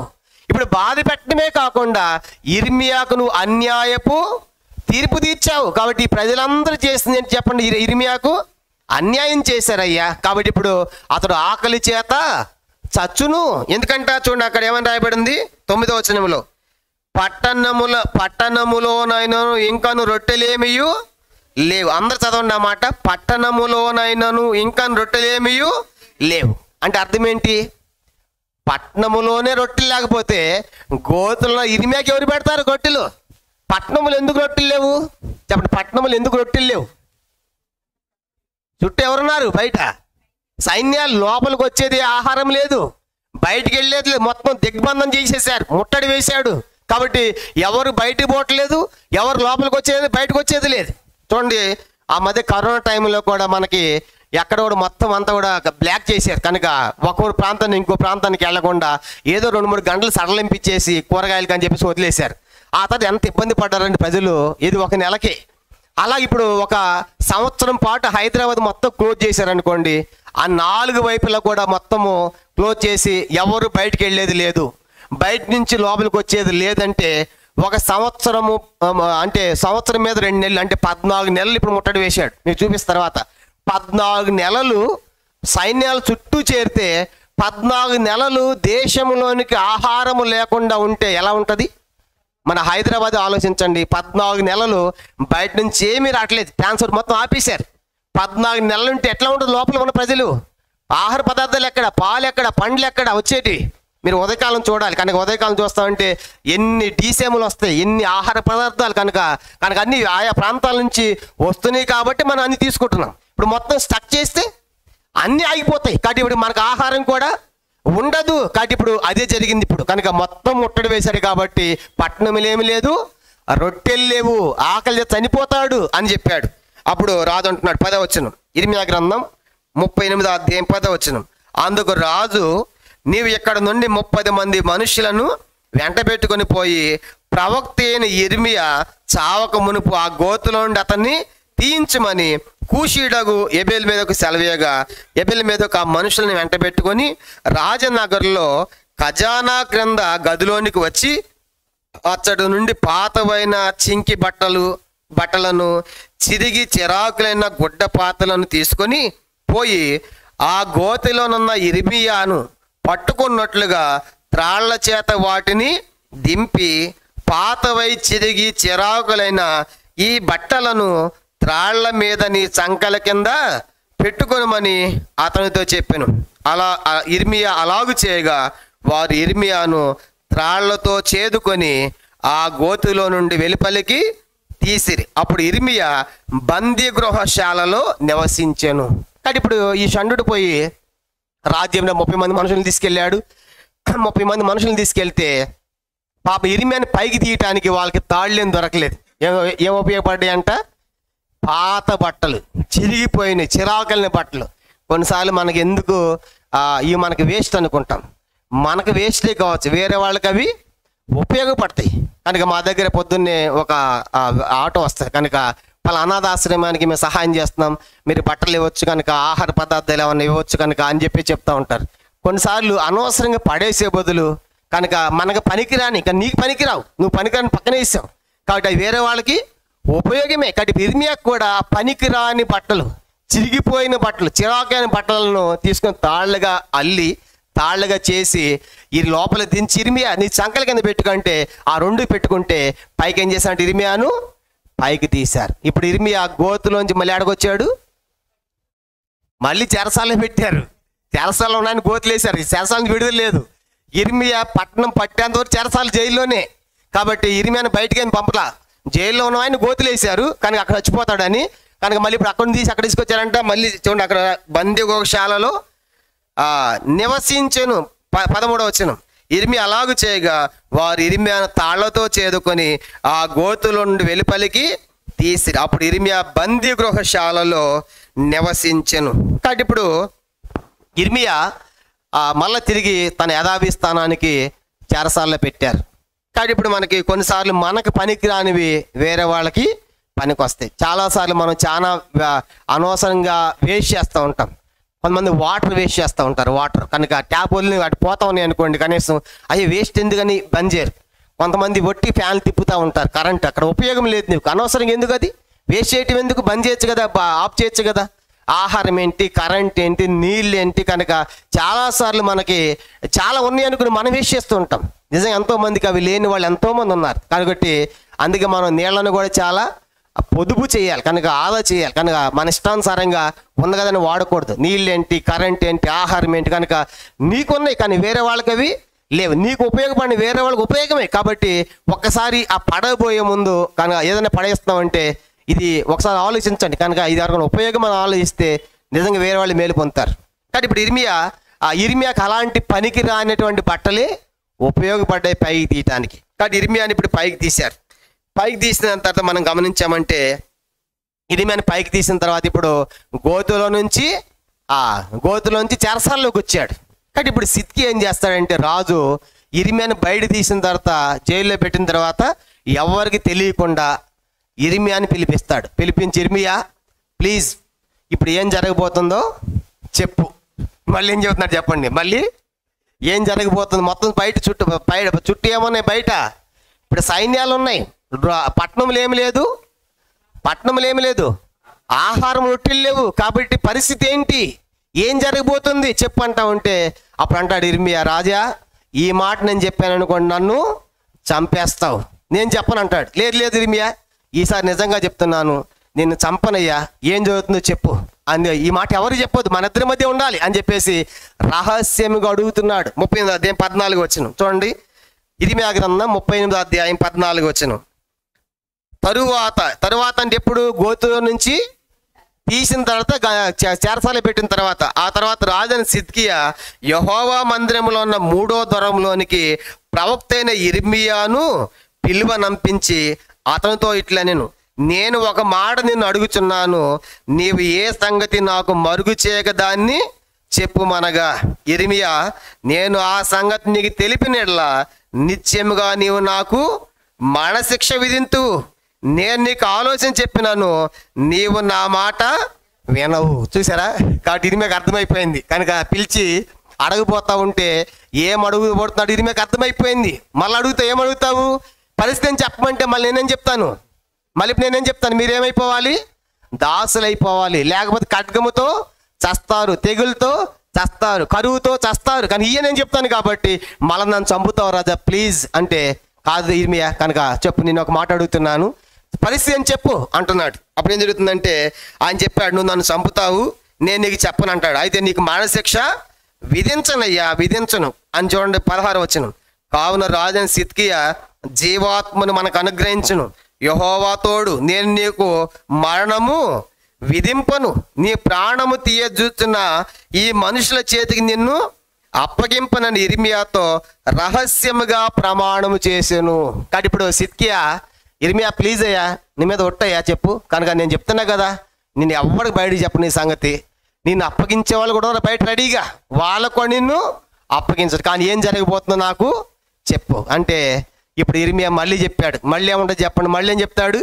యిర్మీయాది ఒకటే టైటిల్, కనుక అది మారేది లేదు. కనుక ఒకే టైటిల్ ఏంటి? మీరు బబులోను రాజుకు దాసులు అవ్వాల్సిందే. కనుక దాసులు అయితే ప్రాణంతో పోతారు, లేకుంటే ఖడ్గము, కరువు, తెగులతో చేస్తారు. చూడండి ఏం చెప్తున్నాడు 17వ వచనం. అప్పుడు యిర్మీయా సిద్కియాతో ఇట్లే, నేను దేవుడు ఇశ్రాయేల్ దేవుడు సైన్యం అధిపతికి యెహోవా ఇలాగ సెలవిస్తున్నాడు, నీవు బబులోను రాజు అధిపతుల వద్దకు వెళ్ళిన ఎడలనే నీవు బ్రతికెదవు. చూసావా?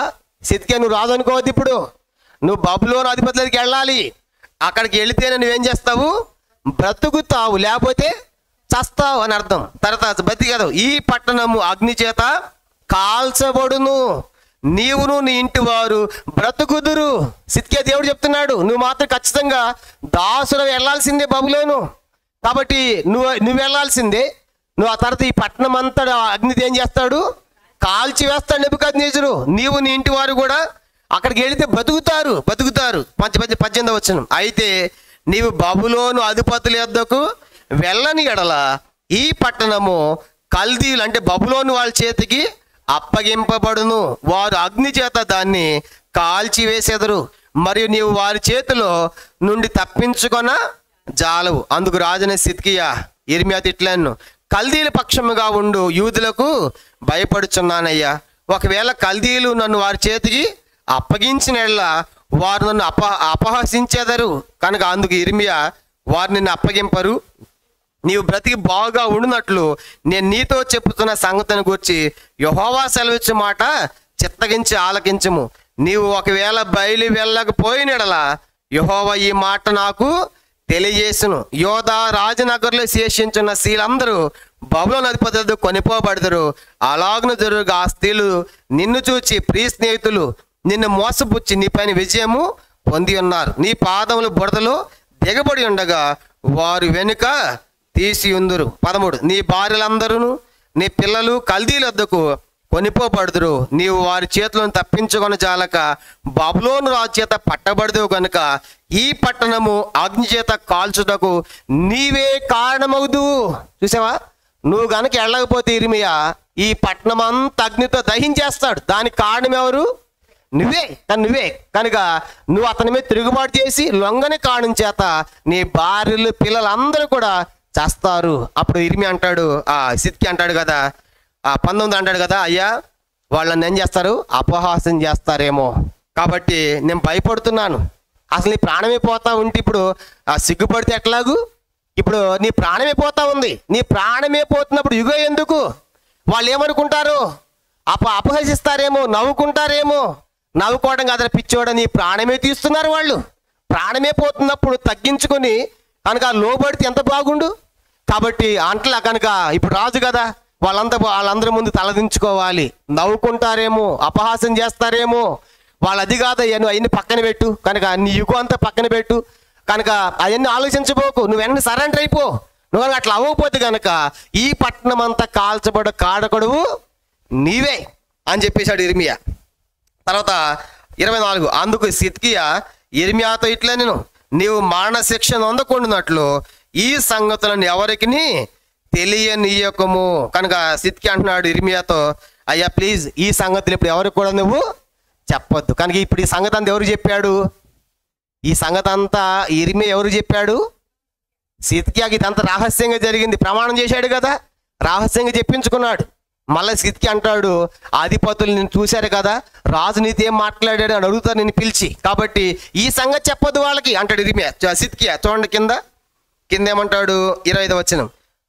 సిద్కియా అంటాడు, నేను నీతో మాట్లాడిన సంగతులు అధిపతులు విన్నెడల వారిని ఎద్దకు వచ్చి మేము నిన్ను చంపకున్నట్లు రాజుతో నీవు చెప్పిన సంగతి, రాజు నీతో చెప్పిన సంగతిని మరుగు చేయక మాకిప్పుడే తెలియచేయమనగా నీవు యోనాతాను ఇంట్లో నేను చనిపోకుండా అక్కడికి నన్ను తిరిగి నంపవద్దని రాజు నేను మనవి చేసుకొనబోతున్నాను వారితో చెప్పమని రాజు యిర్మీయాతో అనెను. అంత అధిపతులందరూ యిర్మీయాకు వచ్చి అడుగుగా అతడు రాజు సెలవిచ్చిన మాటల ప్రకారం వారికి ఉత్తరం ఇచ్చి ఆ సంగతి వారికి తెలియజేయనందున వారు అతనితో మాట్లాడట మానేరి యెరూషలేము పట్టబడి వరకు యిర్మీయా బందీగృహశాలలో ఉండెను. కాబట్టి ఇప్పుడు ఈ రాజు వెళ్ళి మాట్లాడిచ్చిన తర్వాత అధిపతులు కూడా చూశారు. వచ్చి యిర్మీయా ఏం మాట్లాడేది నీతో రాజు, ఆయన ఏం మాట్లాడావు, నువ్వేం మాట్లాడి చెప్పు అంటా ఉంటే రాజు చెప్పాడు కదా ఈ సంగతి అయితే చెప్పదే సంగతి, ఖడ్గంతో క్షామంతో చస్తారు, లోపడే మాట చెప్పొద్దు. కానీ వాళ్ళకి చెప్పకుండా వేరే సంగతి చెప్పి యోనాతాను ఇంటికంటే ఎక్కడ నన్ను వేరే దగ్గరికి షిఫ్ట్ చేయమన్నాడు చెప్పని చెప్పేసి సిద్కియా చెప్పి వెళ్ళిపోయాడు. అంటే ఇప్పుడు ఇన్నిసార్లు దేవుడు చెప్పడానికి కారణం ఏంటి? సిద్కియాకు లొంగిపో అని దాదాపుగా ఇప్పుడు 4 భాగాలు మనం చూసాం. అంటే 4 సార్లు రిపీట్ చేస్తున్నాడు దేవుడు. ఎందుకు చెప్పండి, ఎందుకు 4 సార్లు ఎందుకు మాట్లాడుతున్నాడు దేవుడు? ఒకసారి కాదు రెండోసారి అన్నా వింటాడేమోనని, రెండోసారి కాబట్టి మూడోసారి వింటాడేమో, 4వసారి అన్నా వింటాడేమో, మారాలని కదా దేవుడు. కానీ నువ్వు శిక్ష తప్పించుకోవాలి, నువ్వు మార్పు చెందాలి. కనుక 4 సార్లు చెప్పడం కారణం ఏంటంటే నిజంగా సిద్కియా మీద దేవుని యొక్క ప్రేమే. కనుక మొదటిసారి కాదు, రెండోసారి కాదు, మూడోసారి 4 సార్లు చెప్తున్నాడు. కనుక ఇన్నిసార్లు చెప్పాల్సిన అవసరం ఏంటి? ఇప్పుడన్నా మారుతాడేమో. మొదటి అవకాశం పోయింది, 2వ అవకాశం, 3వ అవకాశం, 4వ అవకాశం. చూడండి మొత్తము 4 సందర్భాలు ఈ మాట చెప్పాడు, మీరు అప్పగించబడతారు. మొదటిది ఇప్పుడు మనం చదువుకున్న యిర్మీయా గ్రంథం 38వ అధ్యాయం మనం చదివాం కదా, 14 నుంచి 25 వచనాల్లో ఇది మొదటి సందర్భంలో చెప్పాడు. కనుక ఏమని మీరు లొంగిపోండి అని. తర్వాత 22వ అధ్యాయం యిర్మీయా గ్రంథం 22 చూడండి, 22వ అధ్యాయంలో కూడా ఈ 2 సందర్భం ఇక్కడ కూడా చెప్పాడు మీరు లొంగిపోండి అని. యిర్మీయా గ్రంథము 22వ అధ్యాయము, యిర్మీయా గ్రంథం 22వ అధ్యాయం మనం గమనించామంటే మొదటి 3 వచనాలు కూడా చెప్పాడు మీరు వాళ్ళకి ఏమైపోవాలి, లొంగిపోండి అని చెప్పేసి 22వ అధ్యాయం చెప్పాడు. తర్వాత 27వ అధ్యాయంలో కూడా 3వసారి చెప్పాడు. 27వ అధ్యాయము యిర్మీయా గ్రంథం 27వ అధ్యాయం చూడండి, 27వ అధ్యాయం 12వ వచనం, 27:12 నేను ఆ మాటలను బట్టి యోధారాజు సిద్కియాతో ఇట్లాంటిని బబులోను రాజు యొక్క కాడిని మీ మెడ మీద పెట్టుకొని అతనికి అతని జనులకు దాసులైన మీరు బ్రతుకుదురు. బబులోను రాజునకు దాసులు కానల్లని ఎడల జనుల విషయమా యెహోవా ఆజ్ఞ ఇచ్చినట్లు ఖడ్గము చేతనైనను క్షామము చేతనైనను తెగులు చేతనైనను నీవు ఈ ప్రజలను చావనేలా. ఇది 3వసారి. కనుక 38వ అధ్యాయంలో చెప్పాడు, 22వ అధ్యాయంలో చెప్పాడు, తర్వాత ఇప్పుడు 27వ అధ్యాయంలో చెప్తున్నాడు, తర్వాత 37లో కూడా చెప్తున్నాడు. 37వ అధ్యాయము యిర్మీయా గ్రంథం 37వ అధ్యాయం చూడండి, 37వ అధ్యాయము 16-17 వచనాలు. యిర్మీయా గ్రంథం 37వ అధ్యాయము 16-17 వచనాలు. యిర్మీయా చెరసాల గోతులు వేయబడి అక్కడ అనేక దినములుండని పిమ్మటి రాజైన సిద్కియా అతన్ని రప్పించుటకు ఈ వర్తమానము పంపి అతను తన ఇంటికి పిలిపించి యెహోవా యొద్ద నుండి ఏ మాట వచ్చినా అని అడుగ్గా యిర్మీయా నీవు బబులోను రాజు చేతికి అప్పగింపబడిన మాట వచ్చెను. చూసారా? కాబట్టి ఇది 4వసారి. కనుక దేవుడు అంటే సిద్కియాకు ఎన్నిసార్లు అవకాశం ఇచ్చాడు దేవుడు? దాదాపుగా 4 సార్లు. కనుక చూడండి 4 సార్లు అంటే దేవుడికి ఎంత ఓపిక అండి. సిద్కియా మారు. కనుక ఖడ్గమొద్దు, ఏర్లే రక్తం పారిస్తాడు వాడు. నెబుకద్నెజరు వచ్చి నీ భార్యలు పిల్లలు యవనులు ఖడ్గంతో చంపబడతారు, స్త్రీలని పురుషులని వృద్ధులని ఏమి చూడవాడు. కనుక వద్దు ప్లీజ్. కనుక నేనే ఇప్పుడు నెబుకద్నెజరు నా దాసుడు చేసుకున్నాను, అతడు నా దాసుడు, అతను కుమారులని రాజ్యాన్ని ఇవ్వాలనుకున్నాను కాబట్టి మీరు చేసే పాపాన్ని బట్టి మీరు లొంగిపోండి అంటే దాదాపుగా 4 సార్లు చెప్పాడండి. కాబట్టి 4 సార్లు చెప్పడం అంటే అర్థం ఏంటి? దేవుడు సిద్కియాని ఎక్కువగా ప్రేమించాడు కనుక ప్రేమించు వారిని గద్దిస్తాడు. కాబట్టి ఇప్పుడు దాదాపుగా ఈ 4 అధ్యాయాలు అంటే ఈ 38వ అధ్యాయము, 22వ అధ్యాయము, 27వ అధ్యాయము, 37వ అధ్యాయం కనుక ఈ 4 అధ్యాయాలు కూడా 4 సార్లు ఒకే మాట చెప్పించాడు దేవుడు. ఇర్మియా ఏమని? మీరేమైపోవాలి? నెబుకద్నెజరుకు లొంగిపోండి, దాసులైపోండి, మీరంతా క్షేమంగా ఉంటారు, బ్రతుకుతారు, కాపురం చేసుకుంటారు. మీరు కనుక లొంగకపోతే ఖడ్గముతో కత్తితో చంపుతాడు, క్షామము దేశమంతటా తెగులు వస్తుంది, మూడవది కరువు వస్తుంది, మూడవది తెగులు కూడా వస్తుంది. ఒక వైరస్ లాంటి వచ్చి అందరూ చేస్తారు. కాబట్టి జీవం 2 మార్గాలు మీ మీద పెట్టాను, మీరు ఏది కావాలి డిసైడ్ చేసుకోండి అని ఈ 4 సార్లు చెప్పాడంటే దేవుడు నిజంగా సిద్కియాని ఎక్కువగా ప్రేమించాడు. కానీ సిద్కియా వినలేదండి. కాబట్టి ఇప్పుడు ఇంతకుముందు ఎన్నోసార్లు చెప్పాను, దేవుడు ఒక వ్యక్తిని శిక్షించక ముందు ఏం చేస్తాడు? తప్పనిసరిగా అతనితో మాట్లాడతాడు కనుక పంపిస్తాడు, సరి చేసుకోమని చెప్తాడు. కనుక దేవుడు మాట్లాడే విధానము 4 విధాలుగా ఉంటుంది. సో హెబ్రీ పత్రిక 12వ అధ్యాయం దేవుడు ఎలా మాట్లాడతాడంటే 4 అవకాశాలు ఇస్తాడు. 4 విధాలుగా ఆయన మాటలు మనం చూడవచ్చు. హెబ్రీ పత్రిక 12వ అధ్యాయం, హెబ్రీ పత్రిక 12వ అధ్యాయము 5-6 వచనాలు. హెబ్రీ పత్రిక 12వ అధ్యాయము, హెబ్రీ పత్రిక 12వ అధ్యాయము 5-6 వచనాలు నేను చదువుతున్నాను, గమనించండి. హెబ్రీ పత్రిక 12వ అధ్యాయం 5-6 వచనాలు. నా కుమారుడ, ప్రభువు చే శిక్షను తృణీకరించకము, ఆయన నిన్ను గద్దించినప్పుడు విసుకోకము. ప్రభు తాను ప్రేమించి వారిని శిక్షించి తాను సేకరించి ప్రతి కుమారుని దండించును అని కుమారులతో సంభాషించినట్లు మీతో సంభాషించు ఆయన హెచ్చరికను మరచితిరి. ఇక్కడ దేవుడు ఒక వ్యక్తిని శిక్షించక ముందు ఇంకా 3 స్టెప్పులు ఉన్నాయి పైన. మొదటిది ఏంటంటే సంభాషించుట. చెప్పండి, ఏంటంటే మొదటిది ఏం తప్ప కూర్చోబెట్టి ఏం జరిగిందని చెప్పు, ఆయన చెప్పు, కనుక తప్పు చేసావో చెప్పు, ఒప్పేసుకో అని మొట్టమొదటి ఏం చేస్తాము? తప్పు చేసిన వాళ్ళతో డైరెక్ట్ గద్దిస్తాము, వెళ్ళి వాళ్ళ దగ్గరికి ఏం చేస్తాం? మొట్టమొదట సంభాషిస్తాం, మాట్లాడతాం, జరిగిందని చెప్పు, కానీ సంభాషిస్తాం. ఆ సంభాషించినప్పుడే లొంగిపోయి ఒప్పేసుకుంటే బాగుంటుంది. ఆ సంభాషించినా కూడా వినలేదనుకోండి, నెక్స్ట్ స్టెప్, 2వ స్టెప్ ఏంటంటే చూడండి, గద్దించుట. రెండో స్టెప్ ఏంటి? గద్దించుట. కనుక వాడు నెమ్మదిగా మాట్లాడితే కొంతమంది వినరు. చెప్పురా, చెప్పు అని గట్టిగా ఏం చేస్తారు? రెండోదిగా సంభాషించ అయిపోయిన తర్వాత నెక్స్ట్ కొంచెం పెంచుతాం, అదేంటి? గద్దించుట. కాబట్టి అప్పుడు కూడా కొంతమంది మారరు కనుక గద్దించిన అలాగే చూస్తూ ఉంటారు. అప్పుడు ఏం చేయాలంటే హెచ్చరిక. ఏంటంటే మూడవది హెచ్చరిక. హెచ్చరిక అంటే కాటన్ అని బోర్డు పెట్టి ఉంటుంది, అక్కడ ఆడ గుంట ఉంది, బోర్డు ఉంటుంది. ఇప్పుడు బోర్డు చూసి పోతా ఉంటే ఏంటి అర్థం ఏంటి? ఆడ హెచ్చరిక ఉండి కూడా నువ్వు వెళ్తున్నావు అంటే అర్థం ఏంటి? ప్రమాదంలో పడతావు అంటే హెచ్చరికిస్తాడు. చూడు, నువ్వు కనుక ఉప్పు వేసుకోకపోతే ఇది జరుగుతుంది అని ఏం చేస్తాము? హెచ్చరిక, వార్నింగ్ ఇస్తాం. కాబట్టి మొదటిది ఏంటి?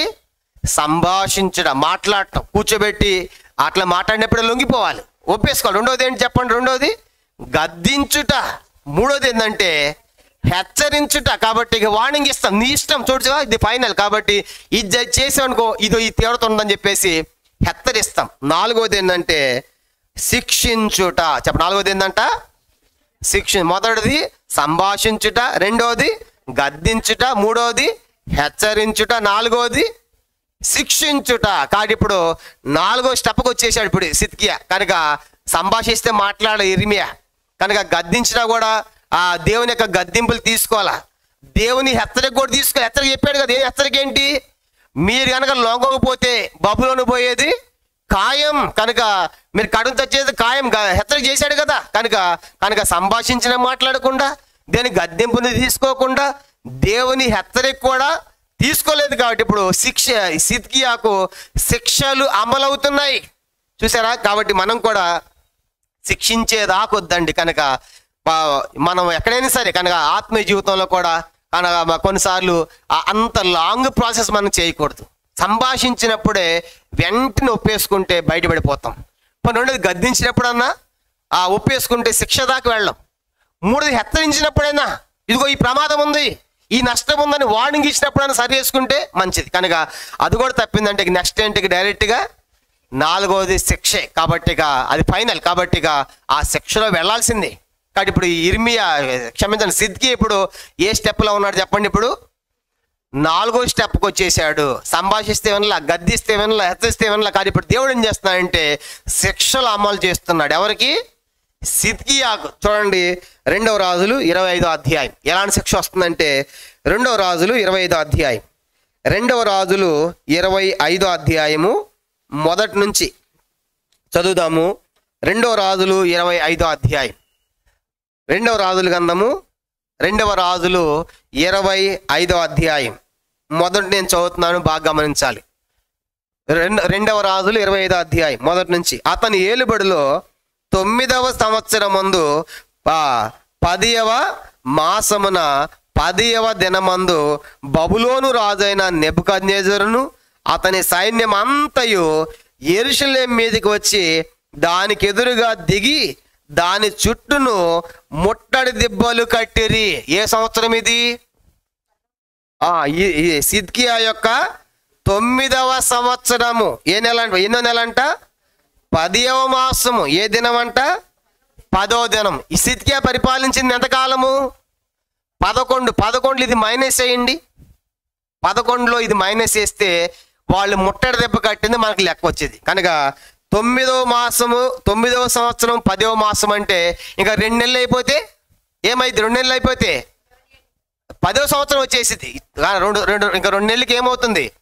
9వ సంవత్సరము 10వ నెల కదా. 10 అంటే 11, 12 ఇంకా 2 నెలలకి ఏమైంది? సంవత్సరం. కనుక అంటే 10వ సంవత్సరం అయిపోయింది. ఈ 2 నెలలు పక్కన పెడితే నెక్స్ట్ అతను పరిపాలించింది ఎంత? 11. అంటే ఆ 11 అంటే అవి 12 నెలలు ప్లస్ ఈ 2 నెలలు. ఎన్ని నెలలు? 14 నెలలు. చెప్పండి ఎన్ని నెలలు అంట? 14 నెలలు నెబుకద్నెజరు సైన్యము యోధా దేశాన్ని ఏం చేసిందంట? ముట్టడి దెబ్బ కట్టింది, దిగ్బంధించింది. ఎవడు బయటకు వచ్చేది లేదు, లోపలికి పోయేది లేదు. కానీ నిన్న చెప్పే కదా మొత్తము అన్ని బంద్ చేశారు. కనుక ఇప్పుడు చూడండి గాజాలో మన మధ్య ఇస్రాయేల్ కూడా చేస్తే ఒక పాప వాటర్ బాటిల్ పెట్టి దాంట్లో రంధ్రం పెట్టి అట్లా లాగుతుంది, నీటి చుక్క దొరుకుతుందేమోనని చెప్పేసి. కనుక వీళ్ళే నీళ్ళు పంపిస్తారని మొత్తం బంద్ చేశారు. తాగడానికి నీళ్లు కూడా లేకుంటే ఎలా ఉంటా ఊహించండి. 1 నెల కాదంట, 1 రోజు కాదు. ఇది ఎన్ని నెలలు అంట? 14 నెలలు. కనుక 14 నెలలు సైన్యాలు చుట్టూ దిగాయి. 14 నెలలు లోపల ఇప్పుడు ప్రజలు ఎట్లా ఉన్నారు? లోపల ఎట్లా ఉందని చూడండి. దిగి మొత్తం అంటే ఇది ఒక సంవత్సరం మీద 2 నెలలు అంటే 14 నెలలు ముట్టడి దెబ్బ కట్టాడు సార్ నెబుకద్నెజరు. 2వ వచనం. ఈ ప్రకారము రాజైన సిద్కియా ఏలుబడి యందు 11వ సంవత్సరం వరకు పట్టణము ముట్టడి వేయబడి ఉండగా. ఇప్పుడు చెప్పండి 11వ సంవత్సరం వరకు అంట. అంటే వాడు నెబుకద్నెజరు వచ్చి 9వ నెల 10వ మాసము 10వ దినములు ముట్టడి దెబ్బ కడితే ఎప్పుడు దాకా ఉన్నాడంట? 11వ సంవత్సరం దాకా. అంటే సంవత్సరము 2 నెలలు అంటే 14 నెలలు ముట్టడి దెబ్బ కట్టాడు నెబుకద్నెజరు. 4వ నెల 3వ వచనం.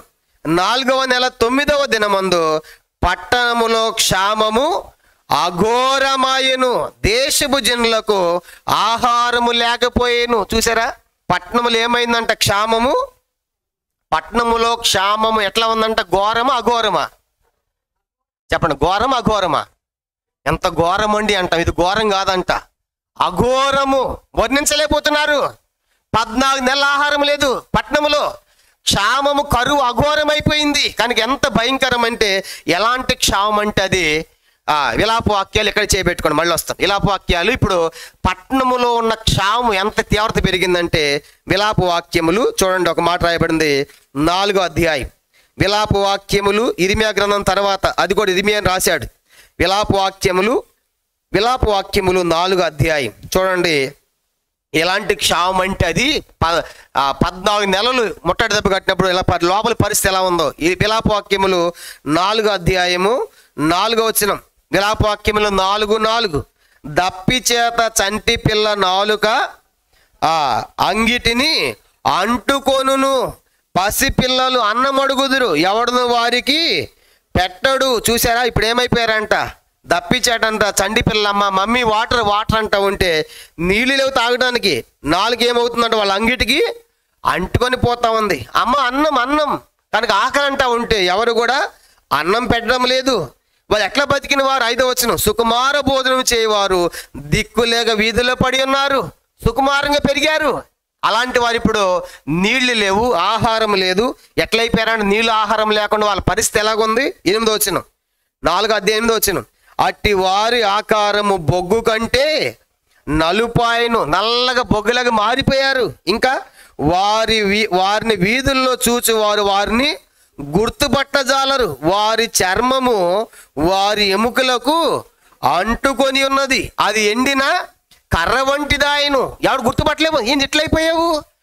ఈ యొక్క శరీరం అంట ఎముకలకు అంటుకొని, అంటే మాంసం అంతా క్షీణించింది కాబట్టి ఆ యొక్క ఎముకలు కనబడతా ఉన్నాయి చర్మం మీద, నల్లగా అయిపోయారు. నీళ్ళు లేవు, తినే ఆహారం లేదు. చివరికి ఎలాంటి పరిస్థితి అంటే ఒకళ్ళ పిల్లలు ఒకళ్ళు వండుకుని తింటున్నారు. చూడండి, అది వచ్చిన ఆ వచనం కూడా 10వ వచనం, విలాపవాక్యములు 4:10, 10, వాత్సల్యము గల స్త్రీల చేతులు తాము కనిన పసిపిల్లలను వండుకొనెను. నా జనుల కుమారికి వచ్చిన నాశనములో వారి బిడ్డలు వారికి ఆహారమైరి. చూసారా ఇప్పుడు ఏమైందంట? కనుక పిల్లలు వండుకు తింటున్నారంట. ఈరోజు నీ పిల్లలు వండుకుందామే, రేపు నా పిల్లలు వండుకుందామే. కనుక పిల్లలే, కనుక తల్లులే వాత్సల్యం గల తల్లులు. అందుకే బైబిల్ రాయబడింది, స్త్రీ అని తన బిడ్డను మరుస్తుందంటే మరవదు. ఒకవేళ ఆమెనా మరుస్తుందేమో, నేను నిన్ను. మన పిల్లలు వండుకుని తింటారా? తల్లు అలాంటి కఠినలు అయిపోయారు. ఒకసారి అంట సైంటిస్టులు తల్లి పిల్లల ప్రేమ ఎలా ఉందని చెప్పేసి ఒక కోతిని అంట ఒక బాక్సులో బంధించారు.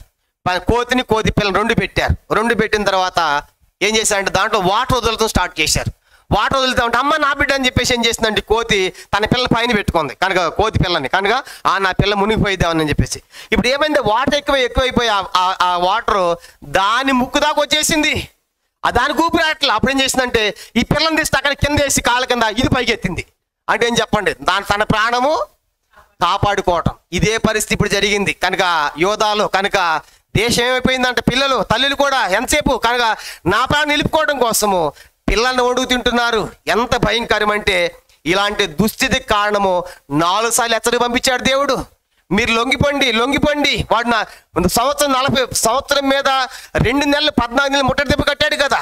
అంటే ఇంకేమైపోయారని చూడండి, ఇంకో వచనం కూడా చూసామంటే 13వ వచనం, దానిలో నీతిమంతుల రక్తమును ఓడ్చిన దాని ప్రవక్తల పాపములను బట్టి దాని యాజకుల దోషాన్ని బట్టి. కనుక వాళ్ళు ఏం చేశారంట? ప్రవక్తల రక్తాన్ని చిందించారు. ప్రవక్తలు ఎంతమంది ప్రవక్తలు పోయి చెప్పారు, మీరు మారండి విగ్రహాలు తీని. ఎంతమంది ప్రవక్తలు వెళ్ళి ప్రకటించారు?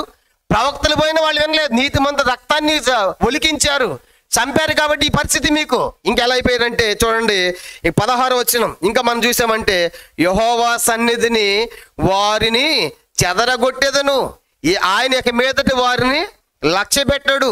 యాజకుల ఎడల జనులు గౌరవము చూపకపోయిరి, పెద్దల మీద దయ చూపు. ఎట్లా జీవించారంటే యాజకంటే లెక్కలేదు, ప్రవక్తను చంపారు.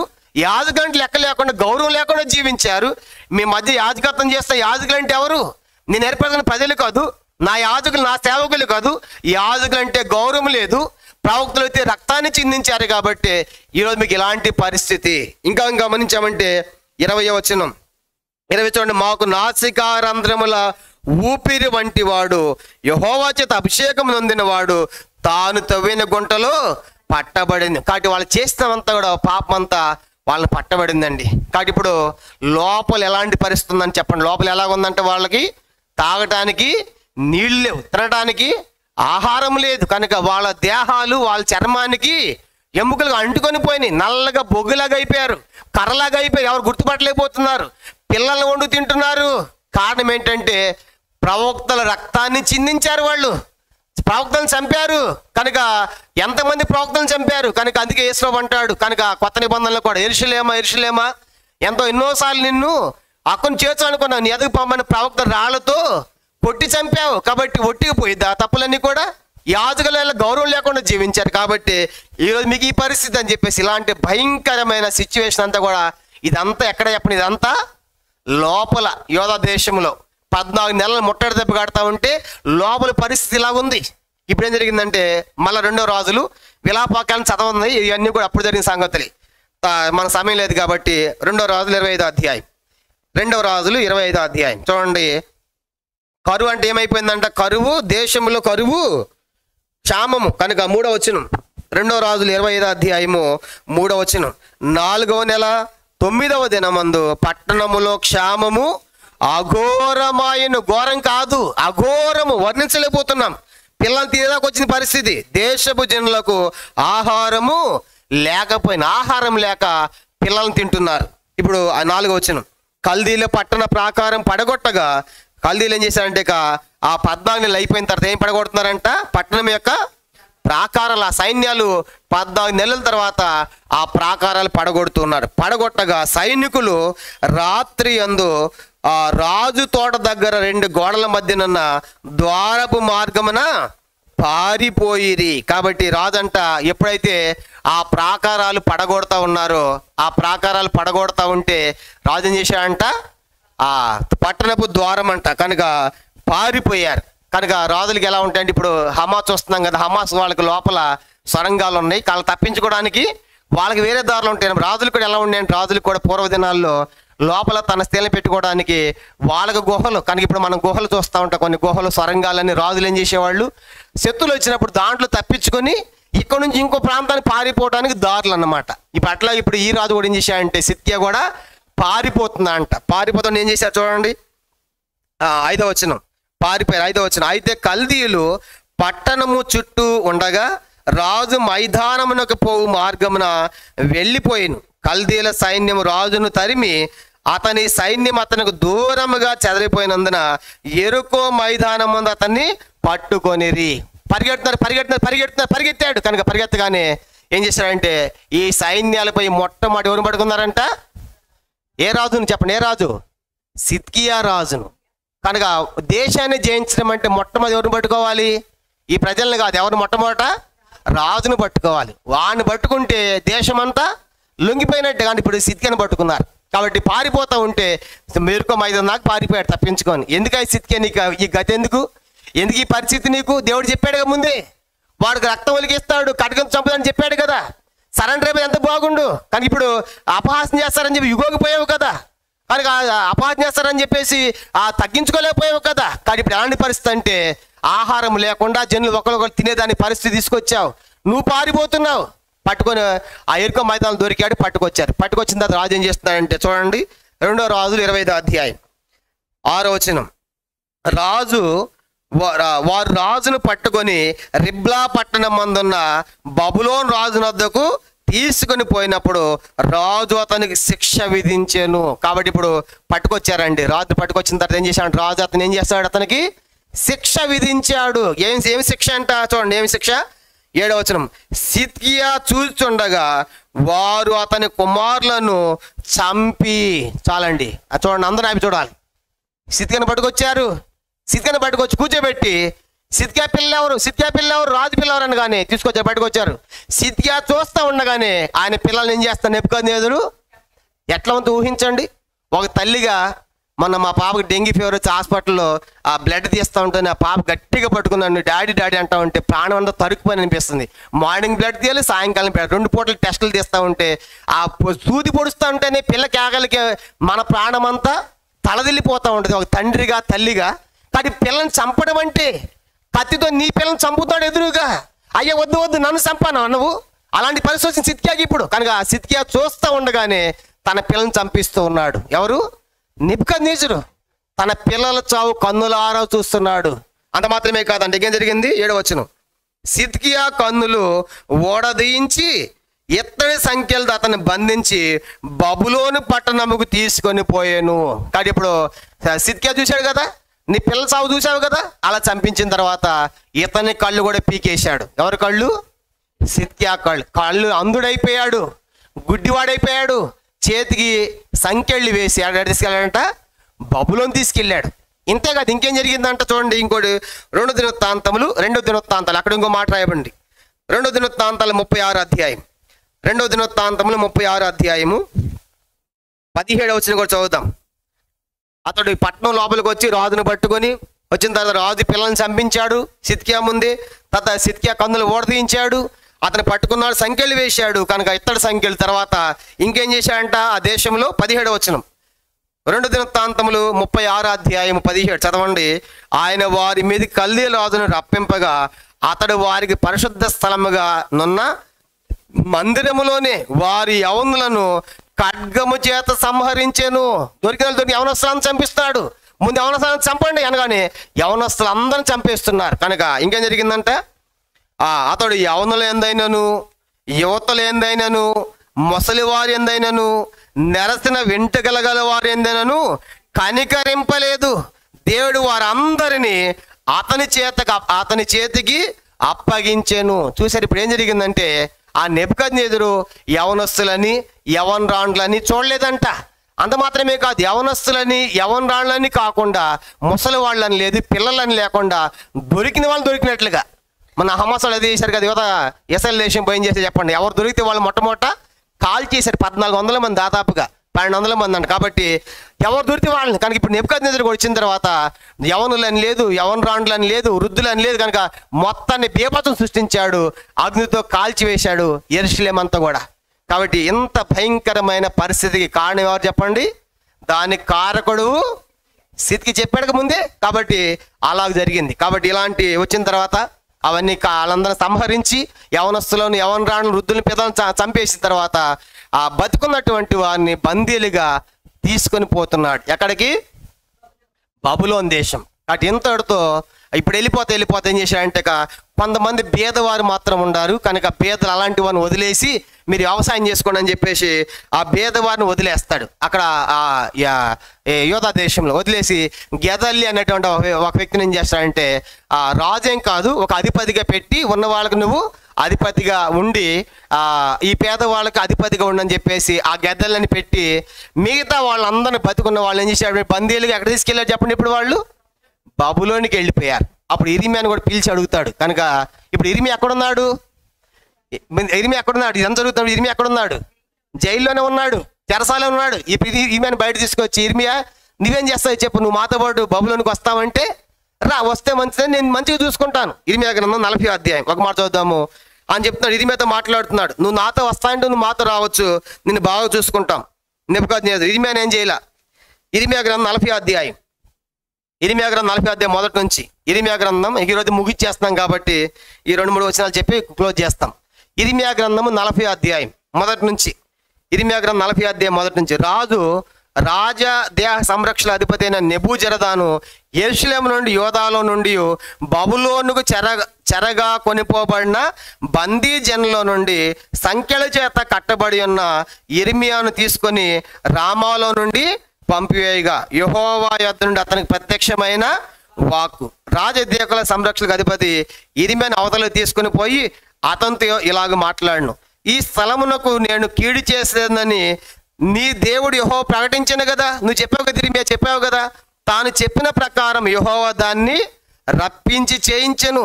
మీరు యెహోవాకు విరోధంగా పాపం చేసి ఆయన మాటలు వినకపోతే గనుక మీకు ఈ గతి పట్టినది. తర్వాత ఆలకించుము, ఈ దినము నేను నీ చేతుల సంఖ్యలను తీసి నిన్ను విడిపించున్నాను.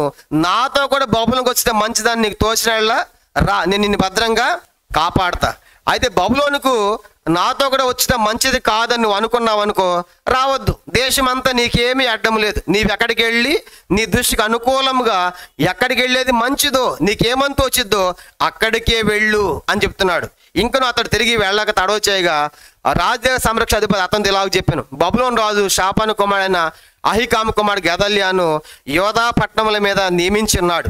అతని యొద్దకు వెళ్ళుము, అతని యొద్ద నివసించిన ప్రజల మధ్య కాపురం ఉండము, లేదా ఎక్కడికి వెళ్ళడం దృష్టికి అనుకూలము అక్కడికే వెళ్ళము. మరియు రాజ్య సంరక్షణ అధిపతి అతనికి భత్యమును బహుమానమునిచ్చి అతన్ని సాగనంపగా ఇర్మియా మిస్పాలో నుండి అహీకాము కుమారుడైన గెదల్యా వద్దకు వెళ్ళి అతనితో కూడా దేశములో మిగిలిన ప్రజల మధ్య కాపురం ఉండెను. కాబట్టి ఆ జైల్లోంచి బయట తీసుకొచ్చాడు, బబులోను తీసుకొచ్చి, ఇర్మియా నాతో వచ్చేది మంచి అనిపిస్తారా, నేను భద్రంగా చూసుకుంటానయ్యా. బబులోను వద్దనుకుంటావా? దేశం అంతా నీ ముందు, నీకు ఎక్కడ మంచిదో అక్కడ వెళ్ళి బ్రతుకు, నీకేది ఇష్టమో అది చెయ్యి. గెదల్యా ఇట్రా, నువ్వు అధిపతి పెట్టాను కదా, ఇర్మియాని బాగా చూసుకో అని చెప్పేసి అప్పగించి ఈ మొత్తాన్ని తీసుకుని పోయాడు. ఎంతటితో యోధా దేశము సమాప్తం అయిపోయింది. అప్పటి నుంచి అక్కడ ఉన్నటువంటి యూదులు ఇక ప్రపంచ దేశాలకు చెదరిపోయారు. ఇక యోధా దేశమే లేదు కనుక ఎవరితో? సిద్కియాతో. కాబట్టి ఇట్లా చెదరిపోయిన వాళ్ళు మళ్ళా 1948 సంవత్సరం మే 14వ తారీఖున ఇశ్రాయేల్ ఏర్పడ్డారు. ఆ ఇశ్రాయేల్ దేశం ఇప్పుడు ఉన్నటువంటి ఇశ్రాయేల్. కాబట్టి చూసారా, ఇంత చరిత్ర ఉంది. కాబట్టి అలా ఏర్పడిన తర్వాత దేవుడు చెప్పాడు కదా, మిమ్మల్ని ఏ స్థలాలు చెదరగొడతానో అక్కడ అందరం ఆ స్థలం నుంచి మళ్ళీ మిమ్మల్ని తిరిగి రప్పిస్తానని చెప్పిన వాగ్దానం ప్రకారము 1948 సంవత్సరం మే 14వ తారీఖున రెండో ప్రపంచ యుద్ధం తర్వాత ఒక యూదుడు ఒక పేలే తుపాకీ మందును కనుగొన్నాడు. అప్పుడు బ్రిటిష్ వాళ్ళు పిలిచి, నువ్వు చేసినటువంటి ఆయుధాల ద్వారా మేము గెలిచాము కనుక ఈ రెండో ప్రపంచ యుద్ధంలో నీకేం కావాలి చెప్పని అడిగాడు. మనమైతే ఏం చేస్తాం చెప్పండి? మనమైతే ఏం చేస్తాము? నా పిల్లలకు ఒక కారు కావాలి, ఒక మంచి బిల్డింగ్ కావాలి అని అడుగుతాం కనుక మన పర్సనల్గా అడుగుతాం. కానీ యూదుడు ఏం చేసాడు తెలుసా? వెక్కి వెక్కి ఏడ్చుకుంటా కొన్ని వందల దాదాపు 2000 సంవత్సరాలు మేము చెదరిపోయాం కనుక మాకేమి లేదు, దేశం లేదు, ఎక్కడి పైన మమ్మల్ని బానిసలుగా చూశారు, అసహించుకున్నారు. కాబట్టి ఒక ప్రత్యేకమైన గుంపుగా మాకు విలువ లేకుండా అయిపోయింది. కాబట్టి మళ్ళా తిరిగి మా దేశాన్ని మాకు రప్పించండి, ఇప్పించండి అని చెప్పేసి ఆ రిక్వెస్ట్ మేరకు రెండో ప్రపంచ యుద్ధం తర్వాత బ్రిటిష్ వాళ్ళు మళ్ళీ తిరిగి ఏం చేశారంటే ఇశ్రాయేల్ దేశాన్ని వాళ్ళకి స్వతంత్రం ప్రకటించారు. కనుక స్వతంత్రం వాళ్ళు ఇచ్చారు, కానీ ఇశ్రాయేల్ దేశంగా ప్రకటించుకున్నారు. వెంటనే చుట్టూ ఉన్నటువంటి అరబ్ దేశాలు, ముస్లిం దేశాలు, సిరియా, జోర్డాన్, లెబనాన్, ఈజిప్ట్ ఇవన్నీ కూడా చుట్టూ ఉంటాయి. దాదాపుగా 6 ముస్లిం దేశాలు ఎప్పుడైతే దేశంగా ప్రకటించుకున్నారో మొత్తం అటాక్ చేశారు. 6 దేశాలను ఒకేసారి ఓడించింది ఇశ్రాయేల్. అప్పుడు దాదాపుగా వాళ్ళ సైన్యం 5 లక్షలే అంట, వాళ్ళు 40 లక్షలు.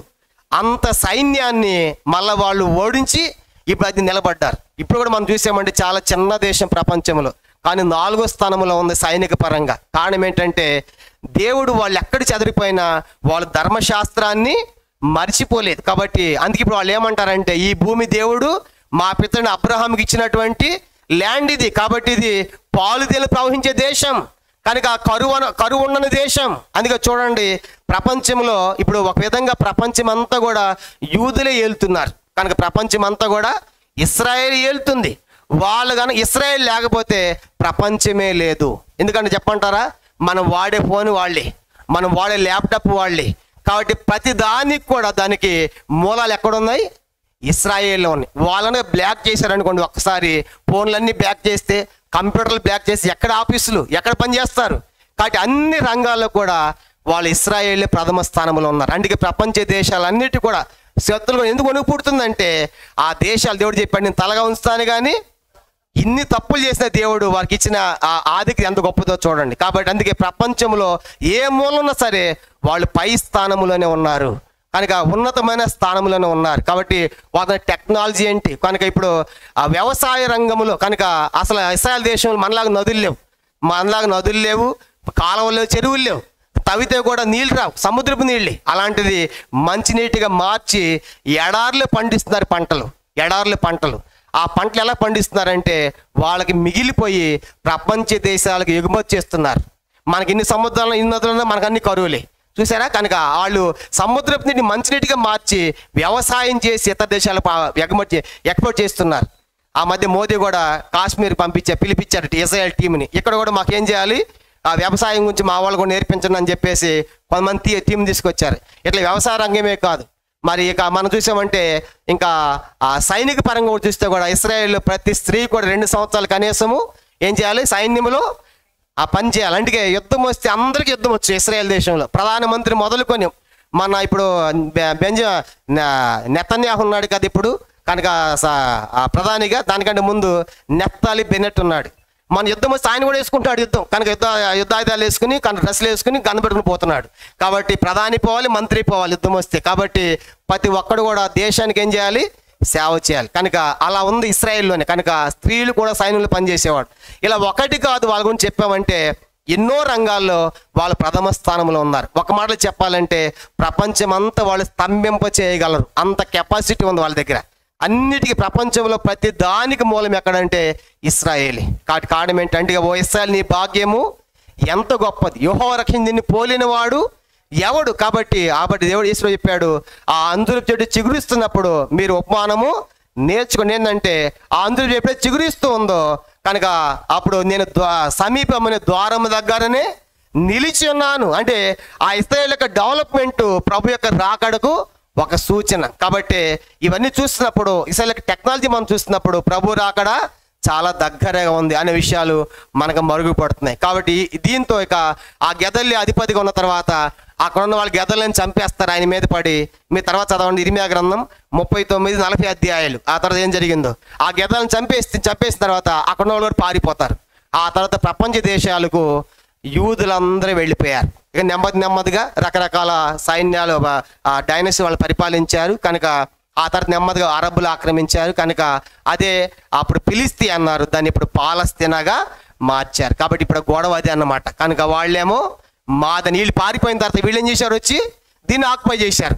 ఇవి ఆక్యుపై చేసిన తర్వాత వీళ్ళు వచ్చి మళ్ళీ కుదరదు, ఇది మాదే, కనుక మేము చెదిరిపోయాం, కానీ భూమి ఎవరిది, మాది, దేవుడు మాకు ఇచ్చింది అంటారు. కాబట్టి అదే ఫైటింగ్ అనమాట. ఇప్పుడు హమాస్, కనుక హమాస్ వాళ్ళ ఉద్దేశం ఏంటంటే ఒక విధంగా అరబ్బుల యొక్క గోల్ ఏంటంటే భూమి మీద యూదులను లేకుండా చేయాలి. చెప్పండి, ఏం చేయాలంటే యూదులను లేకుండా, ఇది ఎవరి తరము కాదు. కానీ దేవుడు చెప్పాడు ఎక్కడ పోయి మీరు తీసుకొస్తాను చెప్పాడు వాగ్దానాలు. కాబట్టి అందుకే అది చిన్న దేశమైనా సరే ఒక్కసారి 14 దేశాల మీద సైన్యం చేసే కెపాసిటీ ఆ దేశానికి ఉంది. అంత చిన్న దేశం. కారణం ఏంటంటే దేవుని యొక్క వాగ్దానాలు ఉన్నాయి, దేవుడు వాళ్ళ పక్షంగా ఉన్నాడు. అందుకే ఇశ్రాయేలు కాపాడువాడు, కొనుకాడు, నిద్రపోడు. అందుకే ఇప్పుడు వరకు కూడా ఇశ్రాయేలు ఏ యుద్ధములు కూడా ఓటమి చవి చూడలేదు. ఇప్పుడు జరిగేదంటే కూడా చూడదు, కానీ విజయం వస్తుంది. కాబట్టి ఎందుకంటే వాళ్ళ పక్షంగా ఉంది ఎవరు, దేవుడు. కాబట్టి ఇలా చెదిరిపోయినటువంటి దేశము 48 ఏర్పడింది. ఆ ఇశ్రాయేల్ దేశం ఇప్పుడున్నటువంటి ఇశ్రాయేల్. ఇది యోధా రాజుల చరిత్ర కంప్లీట్ అయిపోయింది. వచ్చే వారం ప్రభు చిత్తం అయితే ఏ రాజులు నెక్స్ట్ ఏ రాజులు, ఇశ్రాయేల్ రాజులు మనకు ఆరంభం అవుతాయి. కాబట్టి ఇప్పుడు యోధా రాజులు ఎంతమంది మొత్తం మనం చూసింది, ఇప్పుడు 20వ రాజు ఏమైపోయింది, యోధా దేశం కంప్లీట్గా కనుక చెదరిపోయింది. నెక్స్ట్ ఆ దేశం ఎట్లా పరిపాలించారనేది వచ్చే వారం ప్రభు చిత్తం అయితే ఇశ్రాయేల్ రాజులు ఆరంభిస్తాం. ప్రార్థన మోకరించండి,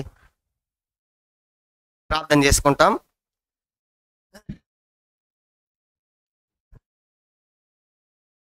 పరలోకమందున్న మా తండ్రి, పరిశుద్ధ దేవ, మీకు స్తోత్రాలు చెల్లిస్తూ ఉన్నాం. నీ ప్రియమైన కుమారుడు, మా ప్రభును, మా రక్షకుడైన యేసు ప్రభు వారి శ్రేష్టమైన నామపేడ స్తోత్రాలు. ఈ దినము సిద్కియా యొక్క జీవితంలో తండ్రి చివరి భాగంగా మేము చూసాం తండ్రి. మరి సిద్కియాను ఇర్మియాను హింసించిన సిద్కియాగా చూసాం. హింసించి చెరసాల్లో పెట్టాడు. కనుక దేవుడు చెప్పిన మాటలు చెప్పినందుకు అంత మాత్రమే కాదు, అన్యాయపు తీర్పు తీర్చాడు, గోతులు వేశాడు, మరణశిక్ష విధించడానికి అధికారం ఇచ్చాడు. ఒక ప్రవక్తను, ఒక సేవకుని తనకు వ్యతిరేకంగా చెప్పాడని అలా చేశాడు. దాదాపుగా 4 పర్యాయాలు మీరు సిద్కియాని ప్రేమించారు. 4 సార్లు అవకాశం ఇచ్చాడు.